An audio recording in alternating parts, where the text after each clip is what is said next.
You are now listening to the Sae Bae Cast, the #1 old school RuneScape podcast featuring guests from all across Galanor.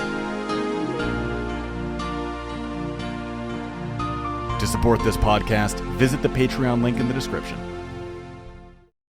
All right, welcome to the Sae Bae Cast, number 42 with Autumn Elegy. Autumn Elegy, it is an absolute pleasure to finally hear from you on the cast. It's definitely been at least like a month since we kind of started hinting at the podcast for real. So I'm glad that it's finally come, and I'm excited. How are you today? I'm great. Yeah, I'm really happy to be on the cast. I'm a fan of. I haven't listened to all of them, but I've listened to a few, and I've lurked in your stream here and there. So yeah, I'm really glad to be here. Awesome. Yeah, no, it's really cool to be in my position to like get to talk to all these legends. In my eyes, you and a lot of others that I've talked to are actually legends. Because I started watching your YouTube and everything back in 2015, like super late 2015. Wow. And I remember your mining streams. I would always just lurk in your mining streams, and I was never really like a skiller. Like, I don't know, I just play the game, but I was super into the players that would dedicate a large portion of their time to the game. I just thought that was just really cool to watch.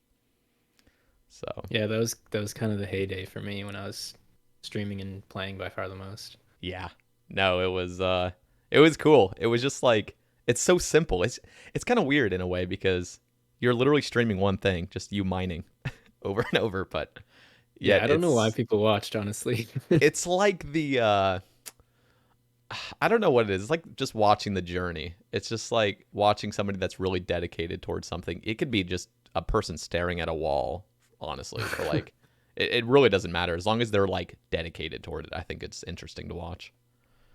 So, well, yeah, I'm glad so many people enjoyed those streams. I feel like I thought they were never that good, and I thought they were like just really boring, and I didn't have like the same, high energy personality as a lot of streamers, and I was also just doing the same thing straight for 6 months. So yeah. I'm very flattered that people like actually enjoyed those streams, and still like people comment on that. Like if I stream these days, people say that they like miss the mining streams and stuff, and I'm like, wow, Yeah. interesting. And it might be partly like nostalgic factor to it. Yeah, I imagine so. Yeah. But no, it was cool. And back in 2015, 2016-ish, I just remember like RuneScape was more of a XP game, I feel like, rather than PvM. Yeah, there was definitely more like skilling streamers. Nowadays, I have a hard time finding any skillers with any amount of views on Twitch. Yeah, it is a little. It's just different. It's completely different. The whole Yeah. Twitch section's like overrun by Ironmen and just PVMers and hardcores. Yeah, exactly. Yeah. Hardcore is like easy mode to get views, Yeah, basically. literally. Yeah, no, I think those are like the golden days though, like 2015, 2016-ish. Yeah, those were really fun times. Yeah. Totally different times, and I wouldn't do it again now, but I had a lot of fun back then. So obviously we have a bunch of topics to cover today. I'm really excited. Yeah. The first one I kind of want to talk about is just your history with the game and what kind of got you into it in the first place, and then what got you into making YouTube videos and then like streaming and stuff. Yeah, sure. I started playing in 2005. I was 8 years old, and had no idea what was going on in the game. It took us, me and my brother both played. He's a little bit older than me. It took us like months to figure out that banks existed, that kind of thing. But we had a blast playing, and we just kept playing. I was always a little bit more into it than my brother, and was also more into skilling. So I think by like 2009 or 2010, I got my first 99, and then I gradually worked on maxing, and then I maxed. I guess it was shortly after RS3 came out, or after EOC came out, or whatever. I think it was like 2012 or 2013. And that was shortly before Old School came out, which was 2013. And I was always really big into watching YouTubers. So I was watching like Alkin and Rune Shark, Swomy, definitely others that I can't think of. Just like the OG RuneScape YouTubers. I was Yeah. really into it. I would watch them all the time while I was playing. And then I discovered Twitch in probably like 2013-ish and started watching streamers also. And I just really liked it. I thought it was really cool. And um, I wanted to do it. And so it actually, my first RuneScape social media was actually Tumblr, believe it or not. There was Wow. actually a pretty big RuneScape Tumblr scene in like 2012-ish. And so at first I just had this Tumblr blog and I was posting like pictures and stuff. It was basically the same as Twitter now. Yeah. Okay. Um, you would just like follow the RuneScape hashtag on Tumblr. And then in 2014 I started making YouTube videos. I think it was like the very beginning of 2014. And my first videos were actually on a level 3 skiller on old school that I played here and there. I got a few 99s on it. My first old school 99 was actually on that account. And then eventually I switched back to my main account. I did play old school on release on my main, and I mostly was just going for like nostalgia, leveling up combats and Slayer, and like doing some PVM and stuff. I wasn't planning to max or anything. I just maxed on RS3. And then I went back to RS3 for a bit, did comp, almost trimmed, but burned out of Castle Wars. And then after that, I came back to old school on my main and got more serious about it. So what And it, was? Oh, sorry for interrupting. What was like the point where you decided OSRS over RS3 completely? Was it around that time when you burnt from um, Castle Wars, you think? yeah, I burned from Castle Wars. I didn't really have anything else on that game that I was super interested in doing, and I wasn't into post max XP very much at the time. And so I just decided to go back to old school because there was different things to do there that I hadn't done before, and the community there was a lot more active. And I mean, I just preferred the old school feel in general. Mhm. Yeah, I don't think I've ever asked a guest this, but I think you would be a good guest to ask. There have been previous people I've talked to that were kind of around during like the 2012 transitioning into 2013 era. I just Mm. want to know like what was the player mindset generally toward RS3? Because I swear, so I came into the game in 2015, and there was always just this like negative aura about RS3, like RS3 Yeah. is shit. But like, when did that actually happen? Because I feel like old school at the beginning was kind of like a dead game mode, like it was dying. Yeah, old school it was huge on release, and then 6 months later it was had very, very low player counts.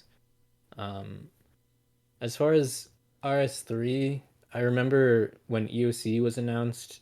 EOC and RS3 were actually separate things, but they came at a similar time and were both like pretty significant changes. RS3 was more like the interface changes to where you could like drag interfaces around and the interfaces look different. You could like scale them, and there was like more Mm, interface customization. And then EOC was obviously complete combat system overhaul. And EOC came out in 2012, but it was like announced quite a bit before there, and then there was like a beta, and there was a lot of hype around it. And personally, I remember being like really excited about it. I was like, wow, this is like such a new like modern combat system that's going to be a lot more interesting.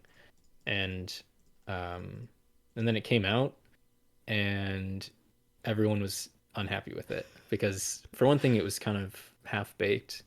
I don't really remember a lot of the details, but I just remember that like there are a lot of issues and like things that hadn't really been thought out very well, as is typical with a lot of stuff that Jagex releases. mm, Um, so people were pretty upset with that, and once they tried it once and like were kind of overwhelmed and saw some issues with it, then the tide kind of turned, and a lot of mm. people were mad about it.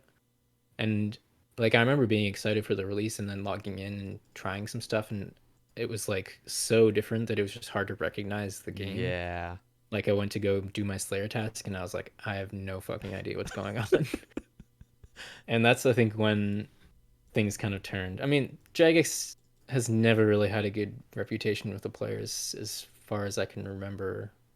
As early as like when they removed free trade. Yeah, that was the turning That's point. yeah. I feel like once the Gowers were not as involved, the things kind of just went downhill. So people have always been complaining about Jagex, like as long as I can remember, pretty much. Yeah. But yeah, that was definitely a big turning point where a lot of people were pretty upset about the old combat system being completely gone, and I think that's part of why people were. Well, it's part of why people asked for old school, and it eventually came. Yeah, that's crazy. I mean, you see, like, I swear to God, like, you'll see a Twitter change where they'll just simply change the font and everyone starts freaking out. Like, just tiny little changes like that. Like, even with, like, I don't know, iPhone operating system, just any operating system, whenever they make little changes. That's why you just see tiny little changes most of the time, because huge Yeah, overhauls are just usually horrible. yeah, It's so and it's foreign. too bad because it does seem like these days RS3 has a pretty decent combat system, and they have released some pretty good PVM content. But I think a lot of people still have that negative mindset towards it and don't really want to try it or learn it. Yeah, I feel like, I think like a year ago or so, everyone kind of hopped on the RS3 bandwagon slightly. Yeah, it's interesting. I want to say that Ying and Trick may have been responsible for that. Not sure, but both of them started playing RS3 like a few years before it became more popular with the old school community. Interesting. I know Sick Nerd as well started like going hard on it, Hmm. and even some really uh like, at least streamers that I like really know and really love to watch, like Latius. He's like a god PVMer. He started streaming it as well. Ari Slash for a little bit, and then of course it kind of dies down. I don't really know how that works exactly, because RuneScape's definitely a game you get like attached to. But I swear, like, everyone that went on the bandwagon kind of just eventually hopped off and went back to old school. So Mm. Yeah, I haven't actually really watched much RS3 because like when I do, I usually have no idea what's going on. yeah, I have But there's zero like clue. I don't know if you've heard of him. There's this guy, what's his name? Dragon Seance. Have you heard of Dragon Seance? I don't think so. He's a pretty OG RuneScape YouTuber, Mm, and I've been following him for ages. But he plays RS3. He never went to old. Well, I think he actually has an old school account, but he still primarily plays RS3. And he's like the only RS3 streamer I'll ever watch. Sometimes, mostly just because I like have been watching him for a long time. yeah, yeah. The game's completely foreign to me. Yeah, And I don't think I could exactly. ever I don't think I could ever get into it, especially because the things I hear about it are more like everything's kind of like a daily or an hourly, or like you just log in, do your completionist stuff, and then just Yeah, yeah. I mean, even when I was playing like 7, 8 years ago now, it was still like very much like that. There were so many like chores basically that like yeah. if you were to play the first hour or two of your gameplay every day was just dailies, and then you do what you're gonna do, which I just didn't really like. So what was the turning point for OSRS to stop dying, I guess? Well, I think it was probably Godwar's Dungeon release. That's when a lot of people came back, and it gave people a lot of stuff to do. The majority of players are always going to be into PVM. That's just how it is and Hmm. how it's always been. So a major PVM update like that is going to bring people back. And Godwar's Dungeon, if I'm not mistaken, it came out like late 2013, I think. Yeah, I believe so. And yeah, that brought also Nightmare Zone came out. I think it was like August of 2013, and that made training melees and all combats like way easier. So it allowed a lot of people to easily get up their melees and prepare for Nightmare Zone or for Godless Dungeon. Yeah, I want to actually ask you what your thoughts were on 6 Hour Guthans, because I came back to the game September 2015, and my whole so I quit in 2007, and I remember seeing anybody above 100 combat was like a total legend. Like, you're a legend back Yeah, then. And then I came back and I would see like these level 122s, that are just yeah. Max everywhere. melees, no Yeah, prayer. yeah, Yeah, like 60 prayer max melees, and just like, what is yeah, happening? And then yeah, I started watching some YouTube videos about Nightmare Zone. I'm like, this is the worst thing. Like, this alone has destroyed this game. Like, I was so pissed off about that update, and I barely got back into the game. yeah. I've always hated Nightmare Zone. And I was especially the 6 hour Guthans was just so broken. It was insane. Yeah. But yeah, I've always been anti Nightmare Zone. It did very significantly changed the game because it just made the barrier to entry on like high level PVM almost nothing. Whereas before, it basically like doubled to tripled the and made more AFK and cheaper melee training. Yeah. Whereas before you do like bandits or something if you really wanted to AFK melees, and it was kind of expensive. And now you just like break even or profit, 6 hour AFKs, all this crazy stuff. And Yeah. much faster XP. That's ridiculous. And it lasted for years, I think, right? Like, Oh yeah, I can't remember exactly when it was that they got rid of 6 hour Guthans, but what was the reason? Like, why did they not stop it? Was it just because they saw it being like profitable for the company? Just people getting to high stats so they'd stick around longer, or like that must have I, been I it, don't know right? if they ever gave a good reason. It was just one of those things where people kept bothering them repeatedly, and they didn't really do anything, and they just kept stalling. Jeez. And then it had been 2 years, and then they finally did something. That kind of thing. That's happened with a lot of different things. No. Oh, that's so Aura, Blowpipe, frustrating. etc. What did you think about the GE coming out? I think I I watched a was video of yours actually on that. But... Yeah, I have a video. I could probably dig it up from the archive. Um, I made a video the day before GE came out. We're just like walking around the area of Varrock where it would be to Mm, showcase the last time that we'd be able to see that wow. part of the game. I voted no to GE. I just like obviously the old trading system was very inefficient and frustrating a lot of the times for people who are unfamiliar. People would trade on Zybez. You just make a buy or sell offer post on there. You scroll through them. You PM the person that you found, or somebody PM you, and then you might haggle. You might buy like one magic seed, that kind of thing.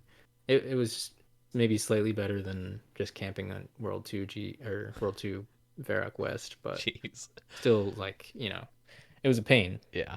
It was a pain, but it was also kind of fun and kind of forced some player interaction that it doesn't happen anymore. Yeah. And the game was different. Like finding odd items for quests and whatever else was a non-trivial task.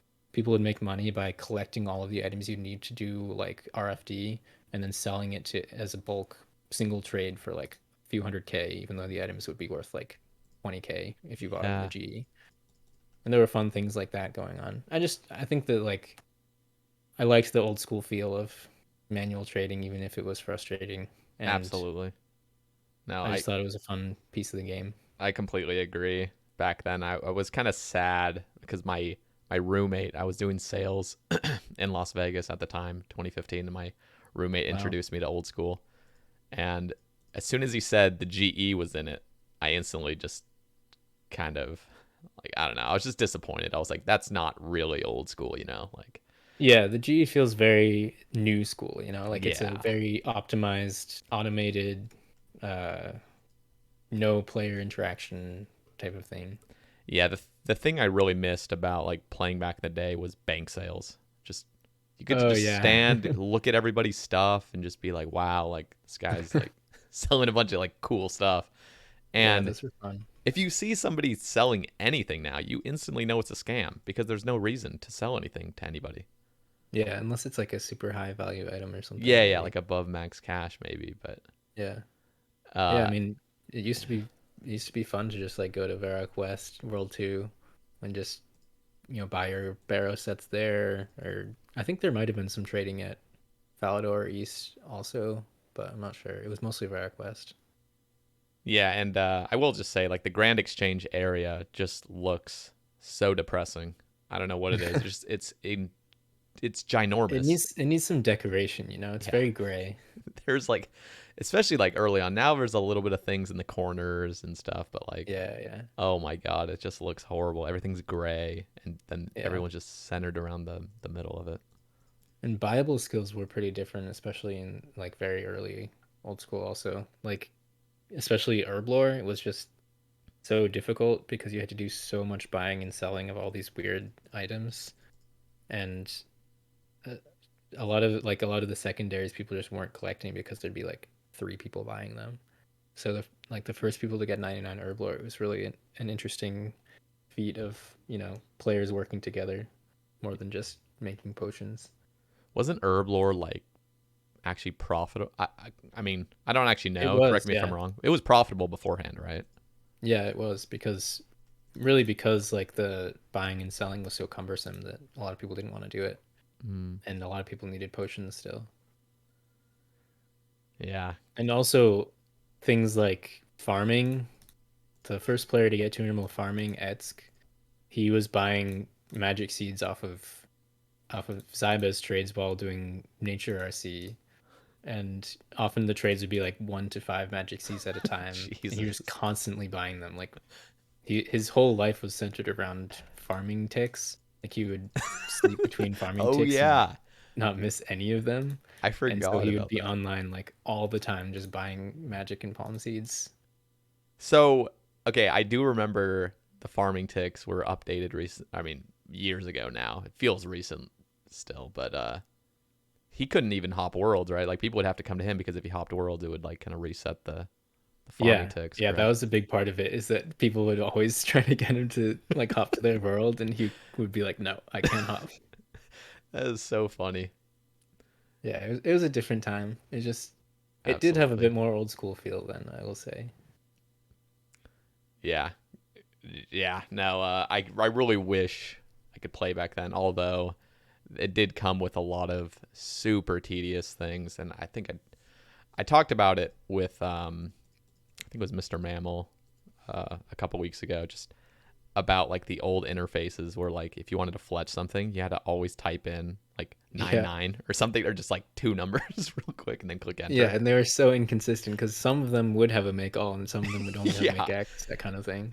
and like I will say, now when you try to make all or make X or whatever, it's like it comes up with a button that truly looks like it was made for mobile because it's like the size of your Yeah. thumb.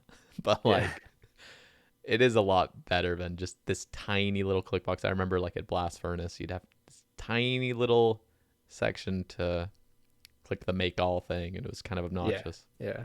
Those kind of changes, like, they are definitely are good for usability of the game. I think like it's kind of funny and doesn't really bother me personally in my gameplay to deal with those funny little things, but like if you want your game to be more polished, it definitely makes sense. Yeah. Back in the early days, I think there was also no withdraw X. I'm trying to think. I think it was just withdraw all. So if you were doing like 14 by 14 skills, you just had to uh, withdraw 10 and then click 4 times, and then you would deposit all of one item, then withdraw all of one item, then deposit the other, and then withdraw the other so that you could keep the I 14. see. Silly Yeah. things like that. I remember like Serum 207. I don't know what the number is. Like those serums though, where like you could just spam click them. You'd have like one row of 7 and then another row, and then you would like, yeah, you'd kind of do the banking thing where like you keep the items aligned properly, stuff like that. Yeah. Yeah. Interesting. And there was no escape to close bank, which so you had to move your mouse up to the left Oh all the god, time. that's bad. And there was no click space to skip through dialogue, I don't think. Nope. Yeah, There wasn't that's. even tab to reply to PMs on release. What was fight caves like on in like early 2013? What was it like to get a fire cave? Was that still like very respectable, or people kind of already know how to do it? I wouldn't say it was as big a deal as it was in actual like 06, 07 type times, because people had been doing them for years. It was Yeah. still obviously harder because gear was pretty limited, but I don't, at least personally, I didn't think it was as big a deal, and it definitely was more common. I think I actually got my first fire cape on old school with, I think it was melee only. I think I did it with a dragon halberd because I didn't feel like training Jesus. ranged. Yeah. So you would just stand a tile back and hit everything so they didn't melee you? Yeah. Wow, that's Which was tedious. stupid, but it worked. Okay, so you also, I do remember you got your Infernal Cape, I think around a month after it came out. Yeah, it was about a month. Um, and you were always a skiller, so I want to ask, what was that like completing that, and did you feel like you would be able to complete it even though you have you had at the time such a large skilling background? Yeah, I thought it was really fun and probably some of the best content that has come out that I've played in old school. Um, I had some PVM experience because after I maxed, I was doing PVM for a while, going for pets. But I was never like I obviously did a lot more skilling than PVMing. I probably had like less than 1,000 hours of PVM overall. Um, so yeah, getting back into some PVM was fun, and yeah, I learned some. Like before that, I didn't know how to do the one tick prayer flicking because Mm-hmm. I'd never really had to learn it. So that was a very useful thing that I picked up while doing Infernal Cape. And yeah, I thought it was really fun. I think I spent about a week just doing attempts before I got it. I think I did like maybe 30 attempts. Got to Zuck, I think 7 times before I killed him. Yeah, that was back in the day where I don't think there was really tile markers, and that shield you just had to stick to it like glue, and like I don't Yeah, know. I think I did it on vanilla client. I don't think I had Oh any Jesus, extra stuff. that's rough. But I did borrow an Arcane and or not an Arcane, Ellie, and maybe something else from a friend. Mm. I think I borrowed an Ellie and Tebow. Made it obviously a lot easier. Yeah, but still. And I think there was even changes throughout the waves. I think when like a major would revive something, it would like off tick initially. Yeah, I don't know when that was that happened changed. to me once. Oh, that's I think horrible. what it was is I was standing like 2 or 3 tiles away from a major, killing it, and then it respawned something and then stepped towards me and meleeed me Wow. just out of nowhere. I was like, what the Yeah, fuck? that's obnoxious. So the other thing I kind of want to cover, like olden days, is these tick manipulation methods Oh that yeah. came to light. So I remember way back watching people start 4 ticking barbarian fishing using a tree. Yeah, I think Lelador was the first one that I saw doing that. And there was only one spot you could do it at. It was kind of a meme, but it was like a real method that you could do. Yeah. So what? And I remember watching old Jebram videos where he Oh would yeah, I just watched all his videos. yeah, he would like do the whole I don't know, like it's funny watching it like nowadays because it just looks like so ancient and just like what are you doing? Like, you know? Uh Yeah. but back in the day, I mean, fishing was just AFK, correct? Like in 2013, when people fished or when people chopped trees, it was AFK. There was no real way to speed it up, right? At least for the Yeah. majority of people. Yeah. The best people would do is like I remember the first person to do tunable woodcutting, whose name is escaping me now. But he did it at Teaks in Taiwanai, and um he would do this. He would drop logs with a tinderbox by just using the tinderbox on the log and then clicking back on the tree Mm, so that you wouldn't have to right click drop. And that would also make it so that he could move between trees without losing ticks. So there were like little things like that that people figured out, but it took a while before any like, you know, below the normal amount of ticks per attempt methods were figured out. Pretty sure the first one was barb fishing, and I think that people knew that you could do cut eat fishing because I think that existed at some point in pre EOC, but I don't know exactly what it was, but I think there was an update that happened at some point in old school that made it so that it was possible again, and before that it actually wasn't possible. I could be wrong though. interesting. And then But yeah, that was kind of where most of it started is with cut eat fishing and then the like tree fishing thing, and then people figured out that you could start a four-tick cycle by trying to light a log, and then things expanded from there. yeah, crazy day. That I don't know. And there was like I remember talking to Randy. He was talking about the skilling cups and stuff and how Oh he would yeah. like people would like hide their methods waiting for the skilling cup to come That out. was so fun. The most fun one was two-tick wood cutting because that was just like a total bombshell Yeah, that's when we insane. when we got the 5 hours that were all like upwards of 200K each or something like that, Wow. and it was just like miles ahead of anybody else. Was there any thought of if we use this, we're gonna get banned for bug abuse, or was it pretty much like fair game? Like just anybody can do anything. Like I don't know. I just feel like there's certain things that it's almost like you don't even want to publicize it because it's so good. But Yeah, I can't remember really being that concerned about that because we knew about some other like 3-tick methods. Snow is a big thing also. People started using snow for barb fishing. People like Trick and King did that to 200 mil.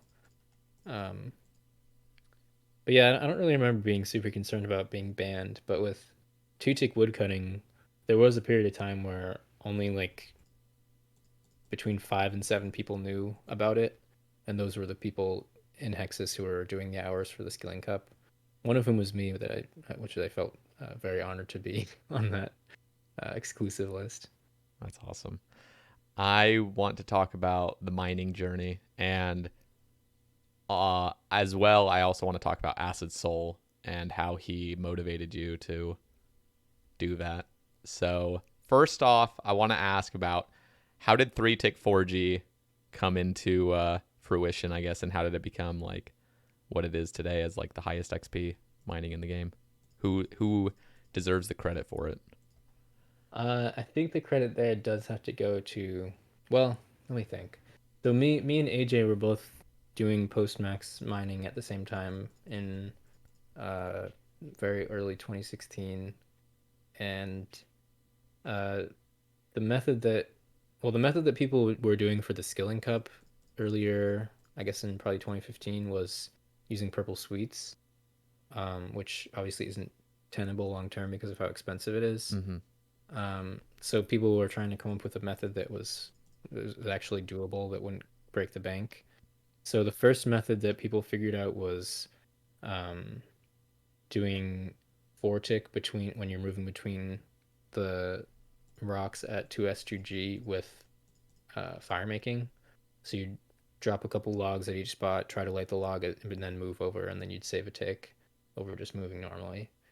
So that was the first thing that people figured out, and I did that until like maybe 20 something mil mining XP. And me and AJ were both doing that, and then we figured out, or I don't actually know who exactly figured out, but somebody figured out that you could 3-tick as opposed instead of 4-ticking with van braces, crafting spiky van braces. Yeah. So then we started doing that because I was obviously faster doing that at 2S2G. And then shortly after that, people discovered you could also do it with herb tar, which was just a bit more convenient because you could carry a bunch of grimy herbs instead of just carrying like one of each color of vambrace in your inventory. So then we started doing 2S2G with tar, and that was pretty good. And I think the fire making method was like 85k an hour, and then tar at 2S2G was upwards of 100k an hour, which was crazy mining rates at the time because, you know, Acid Soul did it at like 65k an hour. Yeah. But that was also after the Barrack armor and the mining outfit had been released, which Acid didn't have. Yeah. So that boosted things a bit too. He used, well, I know the dragon pick doesn't really boost it when you're tick manipulating, but did he have a dragon pick for part of his grind? I can't really remember. Yeah, it did come out, I think, when he was like pretty high, like maybe 170 or so. He has a video talking about it. And yeah, it didn't change things a huge amount. I think it did boost basic 2S2G rates maybe like 5k an hour or something like that. But yeah, if you're doing 4G, it doesn't affect it much at all, if at all. But anyways, so then obviously after we realized that we could move between rocks without losing any time, then it meant that having rocks clustered next to a square no longer mattered as long as they were within 2 tiles of each other, so that you could move between them in one tick. So then the 4G spot was kind of sticking out to, I guess, both me and AJ. I think I might have actually kind of theorized of the method and of my own accord once I realized how all this stuff worked, but I didn't really want to do it because it seemed hard. Yeah. And then I saw AJ was doing it. I like hopped to a world and he was on that world by chance. And I was like, shit. I think I had like tried it for like a half an hour or something and found it really difficult. And I was like, fuck it, this isn't worth it. Yeah. So I just went back to what I was comfortable with. And then when I came across AJ doing it, I was like, damn, I guess I got to actually learn this. Oh, that's funny. Just by chance, you just randomly hop, see him. He just insta logs out. That's funny.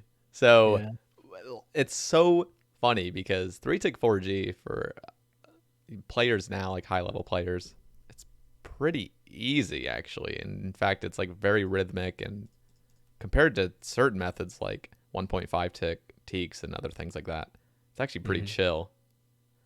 Yeah. So what It's was it interesting like how it's in the day? evolved. 'Cause I also remember, I don't know where I heard this. It might have been one of your videos or something, or somebody else's video, but I think you had said like this isn't sustainable long term. Like Yeah, I 3-tick think 4G. that's how I was feeling when I first tried it, is just that it was like really difficult to maintain. I was misclicking like crazy. It took me many hours of doing it before I could do it pretty consistently. And it was also a lot more taxing, just all the clicks and moving the mouse so much was just like exhausting for my hands and wrists at first. Oh yeah.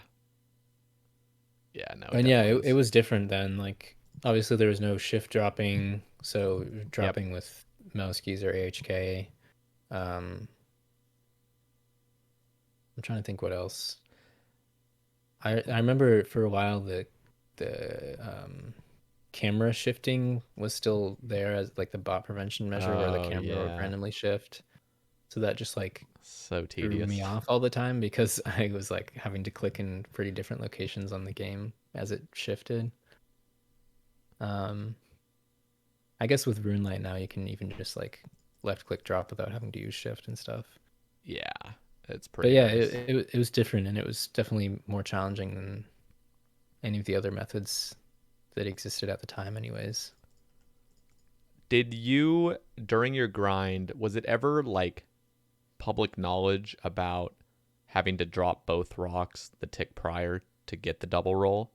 Or was that just something? I swear, like I was watching, I think it was like a Vestfold video, super long, and it was like everyone's mining rates were around 120k because they like weren't dropping the two rocks before landing on the next rock, and so they wouldn't actually get the double roll.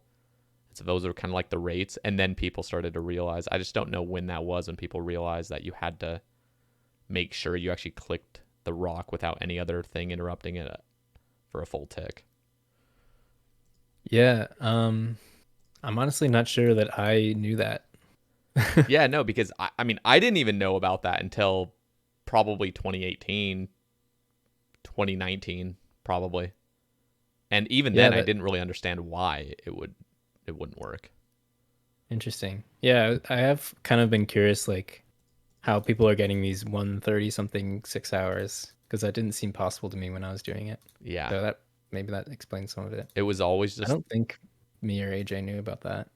yeah. I don't think many people know about. I only know about it because uh, the summit, which is like a Discord I'm in, they just talk about the craziest 5-head things ever, and I just start picking up things. I'm like, oh, like okay, that works. I just kind of lurk in there, discover some things. But oh yeah, absolutely. There's no way like any like normal person that's just grinding that would ever come to that conclusion. I feel like 'cause it's really hard to just test.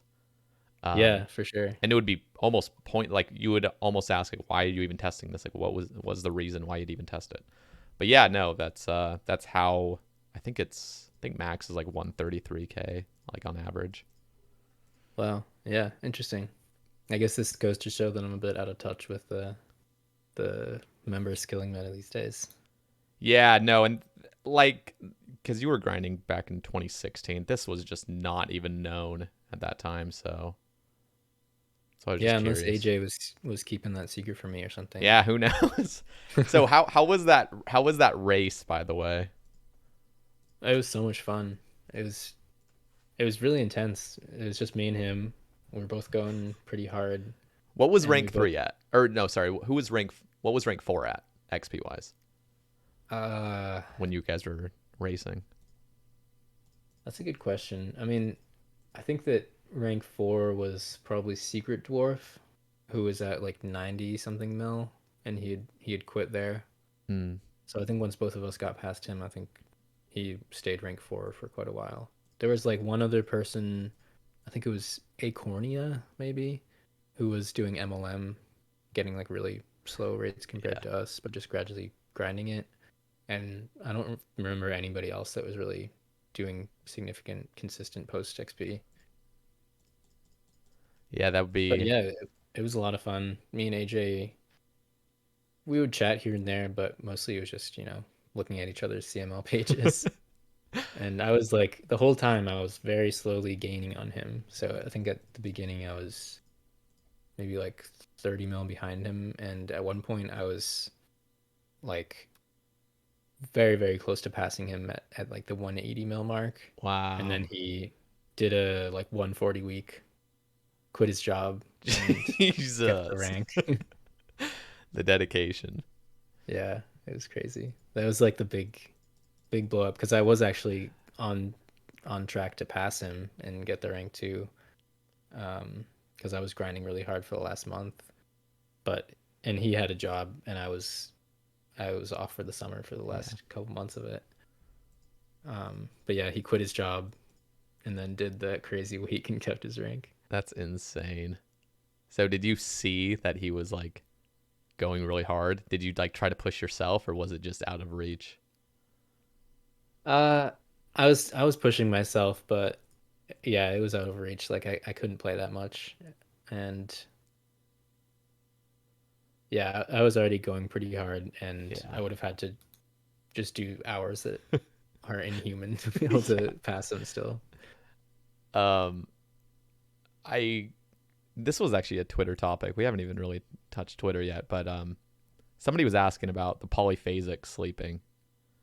Oh Uh yeah, and you made a few videos on that. I remember listening. And I've listened to even I think even AJ, some of his videos I think he would do that. yeah. I think Polyphasic. I might have gotten the idea from him. That was something I was interested in back then, really, just because I wanted to be able to put in more RuneScape hours because I really wanted to get the best, like the fastest 200 mil and have my weeks be as strong as I could. So the idea of polyphasic is that you sleep for like short periods of time, dispersed throughout the day rather than one long sleep. And theoretically, you can sleep fewer hours. And the most extreme version of there are like a lot of different documented schedules you could do. The most extreme one was where you'd sleep for 20 minutes every like 4 hours or something like that. So you're only sleeping like a few hours a day. But I'm not sure that it's like a real thing that you can actually do. There are like a few people on YouTube who like try it, and some of them seem to have some success, but it seems still like really difficult. And if you have any like obligations in life, then Yeah. it's also pretty hard to maintain as a schedule. I feel like you just have to completely shut off all light sources as well. Just like be in your Mm. man cave because I feel like I don't know, like I guess you would get better at it because I was always really intrigued by it. I absolutely had no interest in trying it because that just sounded horrible, but um Yeah. I just feel like trying to fall asleep in a very short amount of time for 20 minutes just sounds absolutely miserable and Yeah. impossible. Yeah. The people there's a subreddit for it also, and people would say like if they tried it, the first week was just like insane sleep deprivation, and then eventually they were just so exhausted that they would fall asleep very quickly. Mm. But the transition period was like really brutal. And you can't really like I'm just trying to think like with that little of sleep. Well, here's something that's interesting is like I knew this like uh veteran in the military or something, and he claimed, I don't have any proof, but he would claim that he would only sleep 3 hours a day. Like that was his consistent thing, was he only slept 3 hours a day. And I think I've heard of other people that can just do that, like their body's just used to it. But I don't know how you even live like a physically active or healthy life like that. I feel like your body literally needs sleep, or else you can't function properly. Like your brain starts shutting Yeah. off. Yeah, it seems impossible. I don't know. Like these days I sleep 8 or 9 hours, and if I sleep less than that, then I'm tired and not happy. Yeah, interesting. Yeah, I sleep about 9 hours most nights. Yeah. I did try some polyphasic a bit. I think the one that I did for the longest was like an hour and a half nap during the day and then 5 hours at night. So it was like slightly shorter than I was sleeping normally. And that was actually kind of nice. But once again, like as soon as you have to do anything other than sit in your room all day, then it becomes harder to maintain this kind of Yeah, schedule. Absolutely. I think my plan was to try to like ease myself into gradually more extreme schedules rather than just trying to go cold turkey and having like a week of misery. Yeah. But I never like got that far with it. Yeah. Interesting. Were there any? So I know. So like you got the idea from AJ. Did he have any success doing that? I want to say he did have more success than I did. I don't remember exactly, but I feel like I remember him talking about doing some more extreme schedules. And I mean, with his week towards the end, he was sleeping like 2 hours a day or something. Wow. That's Yeah, I crazy. don't know how he did. I don't think I could ever do that. They're just built different. Yeah, AJ is insane. That man just like doesn't give up. I have no idea what he's doing these days, actually. I don't even know if he still plays, but back yeah, then he was a machine. I haven't heard much about him. I want to kind of shift over to Acid Soul a little bit. So for those that don't know, who is Acid Soul? Acid Soul is rank 1 mining on old school, and he got 200 mil. He finished it in 2014. It took him, I think, close to a year, and he did it with like vanilla 2S2G, mostly rune pick, at about 60 to 65k an hour. And then nobody else got 200 mil for 2 years after he did. So he was kind of like the only person that did mining back in the early days of old school. What was the most respectable skill back then, would you say? Was it mining? Or was it? Yeah, definitely mining, because the only other one that was as slow was, well, I guess RC was significantly slower because people did nats.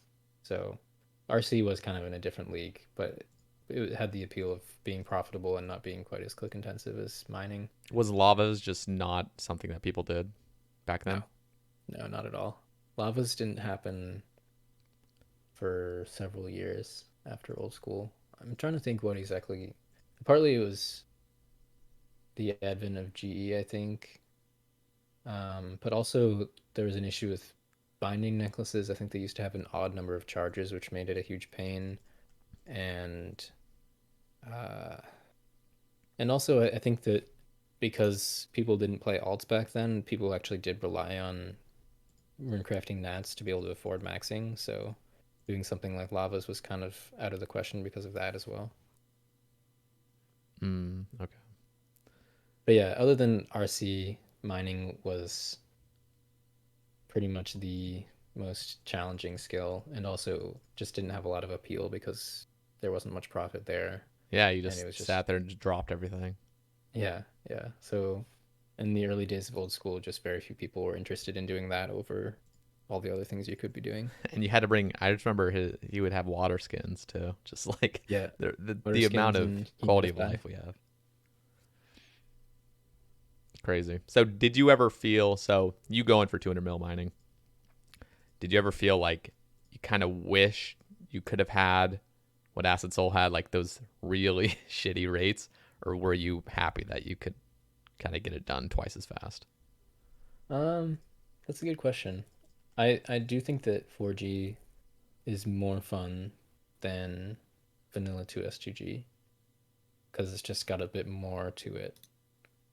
Um, but it definitely, like, my 200 mil mining is not at all the same as Acid Souls. It's like 1,000 fewer hours, and it's just different. Yeah. So And he had no yeah, part of me competition wishes. either. He didn't have anybody to No, race. He just did it. yeah, not at all. He was just doing it for him. It's insane. Um, so once you completed 200 mil mining, what was your thoughts? I know people have probably heard your videos and stuff of kind of your thought process at the time, but Yeah, I was really happy with it, of course, but also like didn't know what to do after that. Like I had some like small things that I would just was waiting to do, like some quests that had come out and like achievement diaries or whatever else, that kind of little stuff. But I didn't really know what other big goal I wanted to go for after that. Because mining, at that point, mining was kind of like still the most difficult 200 mil other than RC.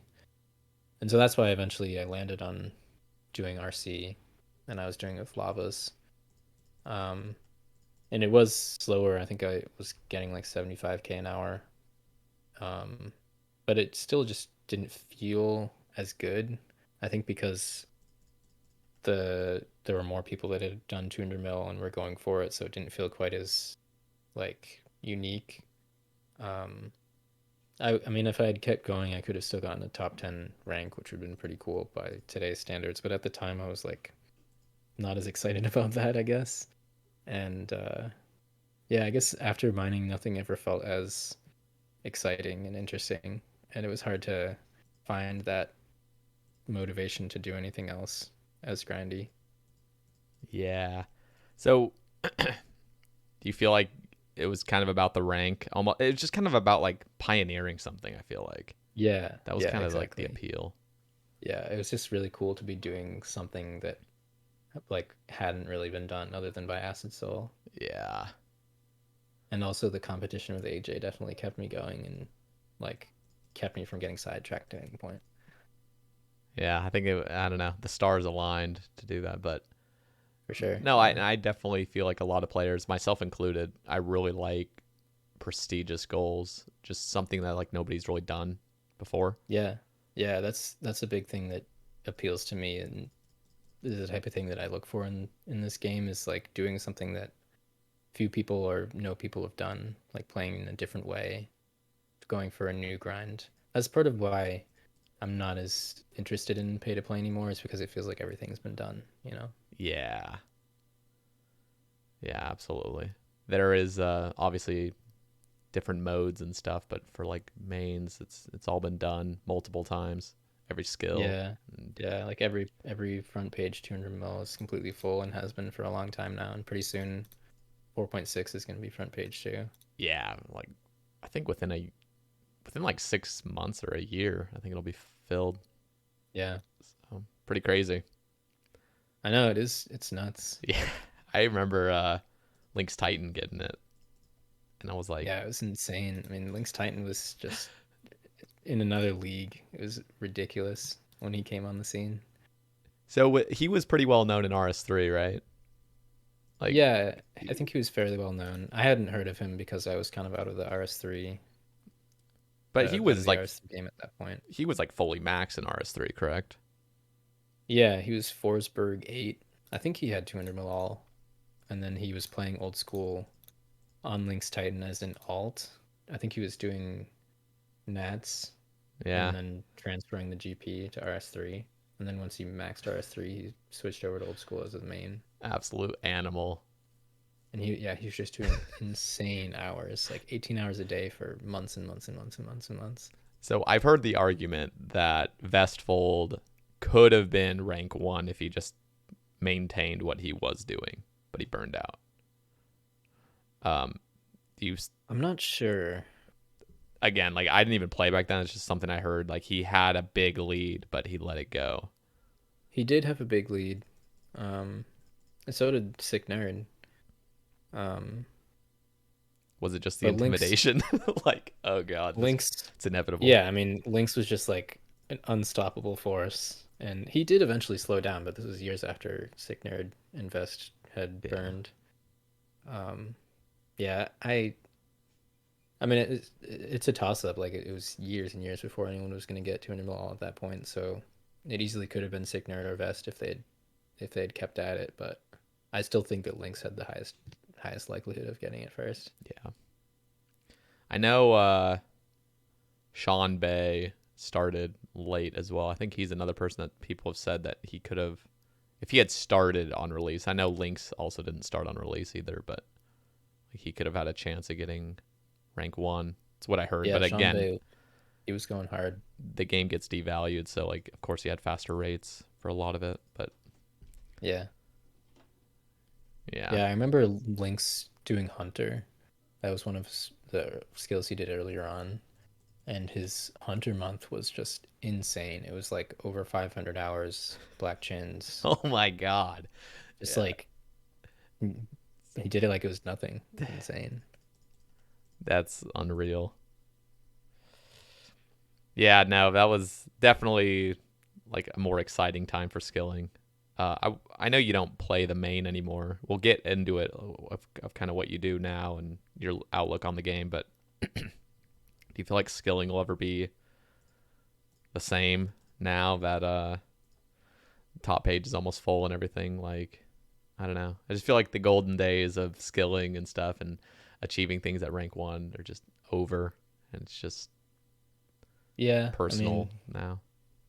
yeah, it's all kind of been done now, which is inevitable, I guess, if there aren't new skills coming out. Mm-hmm. Um, but I mean, there's still lots of high ranks open for, you know, like non-main game modes, but even those are starting to fill up a bit. But yeah, I mean, it's never going to be the same.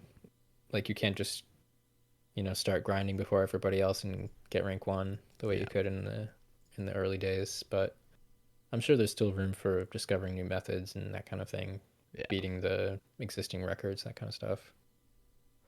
So you play a free-to-play Ultimate Ironman Yes. currently, named Terrathrone, correct? Is it still Terrathrone? Mm-hmm. So what's the story behind that? What made you start that? Did you start it during the main, and just kind of gradually shift into it, or what's the journey of that account? Yeah. I started it actually shortly before I started doing mining. I started it in 2015, right at the end of the year. Uh, I think because I had started following a few free-to-play players like Pause, and then I discovered the free-to-play Ultimate Ironman like play style. I watched some videos by Disciple, who was like basically the my acid soul of free-to-play. He was like the huge, uh, just beast at the time and big motivation. And just I saw some of his videos of the skilling methods that he was doing, and it was like, mining gold at the crafting guild, teleporting to Falador, smelting it, walking back, or just like chopping willow trees and burning them. Just like these really nostalgic methods, and I was like, wow, this just looks totally different from everything I've been doing for years at this point, and just has a lot of potential because there's not a lot of people doing it. Something different. It feels a little closer to how I would play when I was a kid, but also it's really grindy, which is something that I still really enjoyed.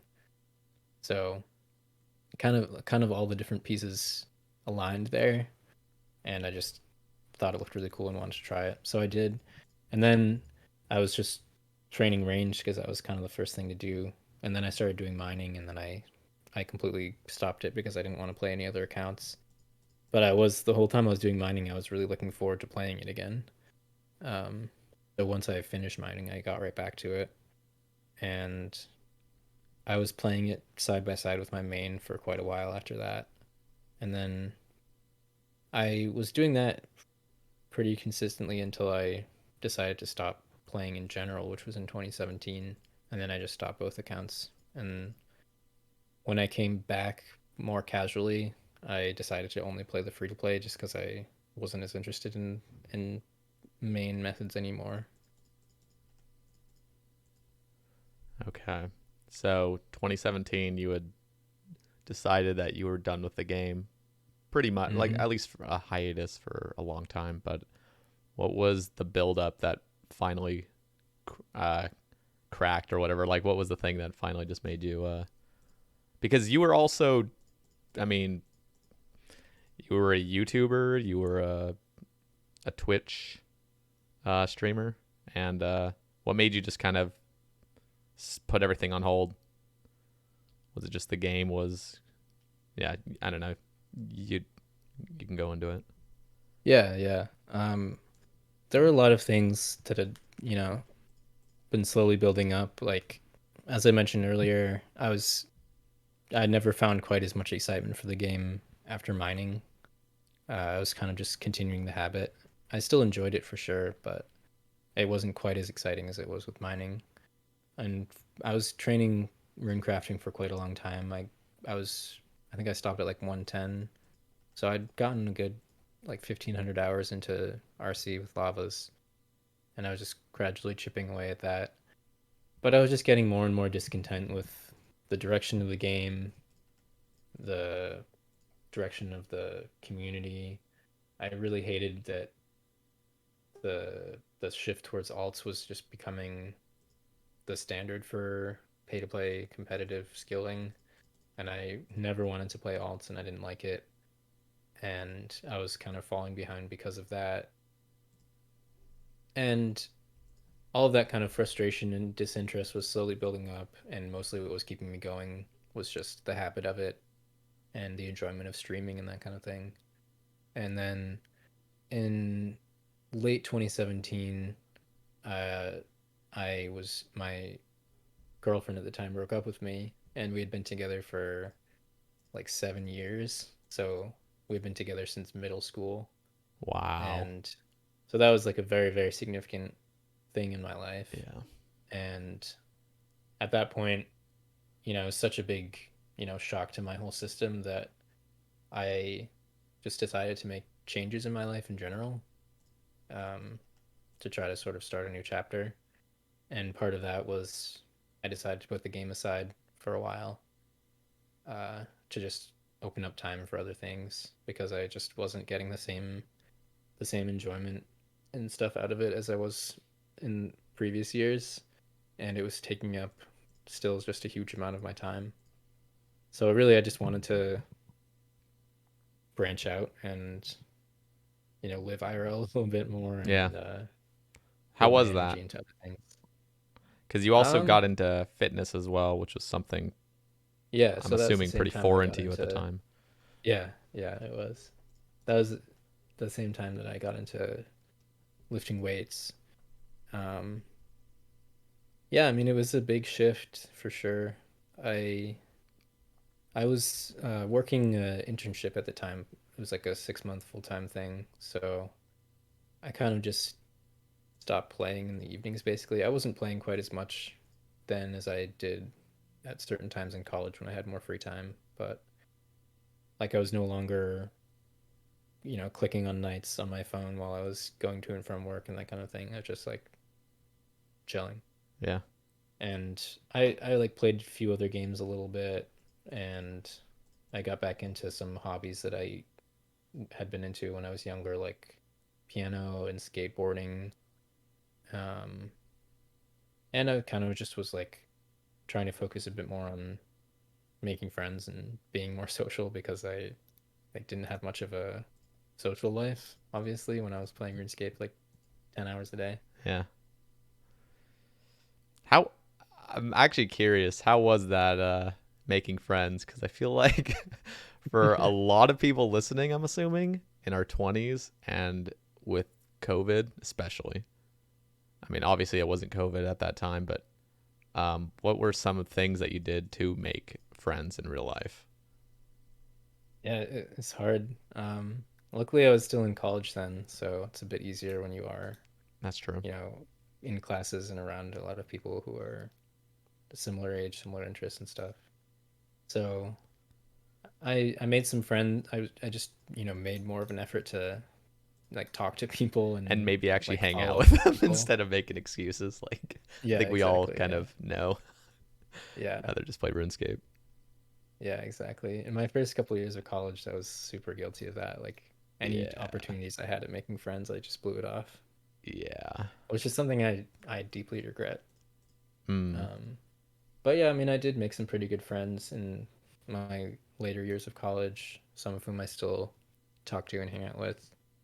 And I made a pretty good group of friends at my second internship that I did, which was 2018. Unfortunately, I haven't seen many of them in a while. COVID kind of killed off all of my not so close friendships, which Yeah. is a huge bummer. Um, but yeah, I mean, I kind of just tried to change my mindset a bit now that I didn't have the constant thought in the back of my mind of like anything that I do that isn't RuneScape is a loss of XP. Yeah. It changes how you think of it, of course, and Absolutely. just that combined with like actually making a conscious effort to talk and respond to people. Um, it worked, and I made a few friends.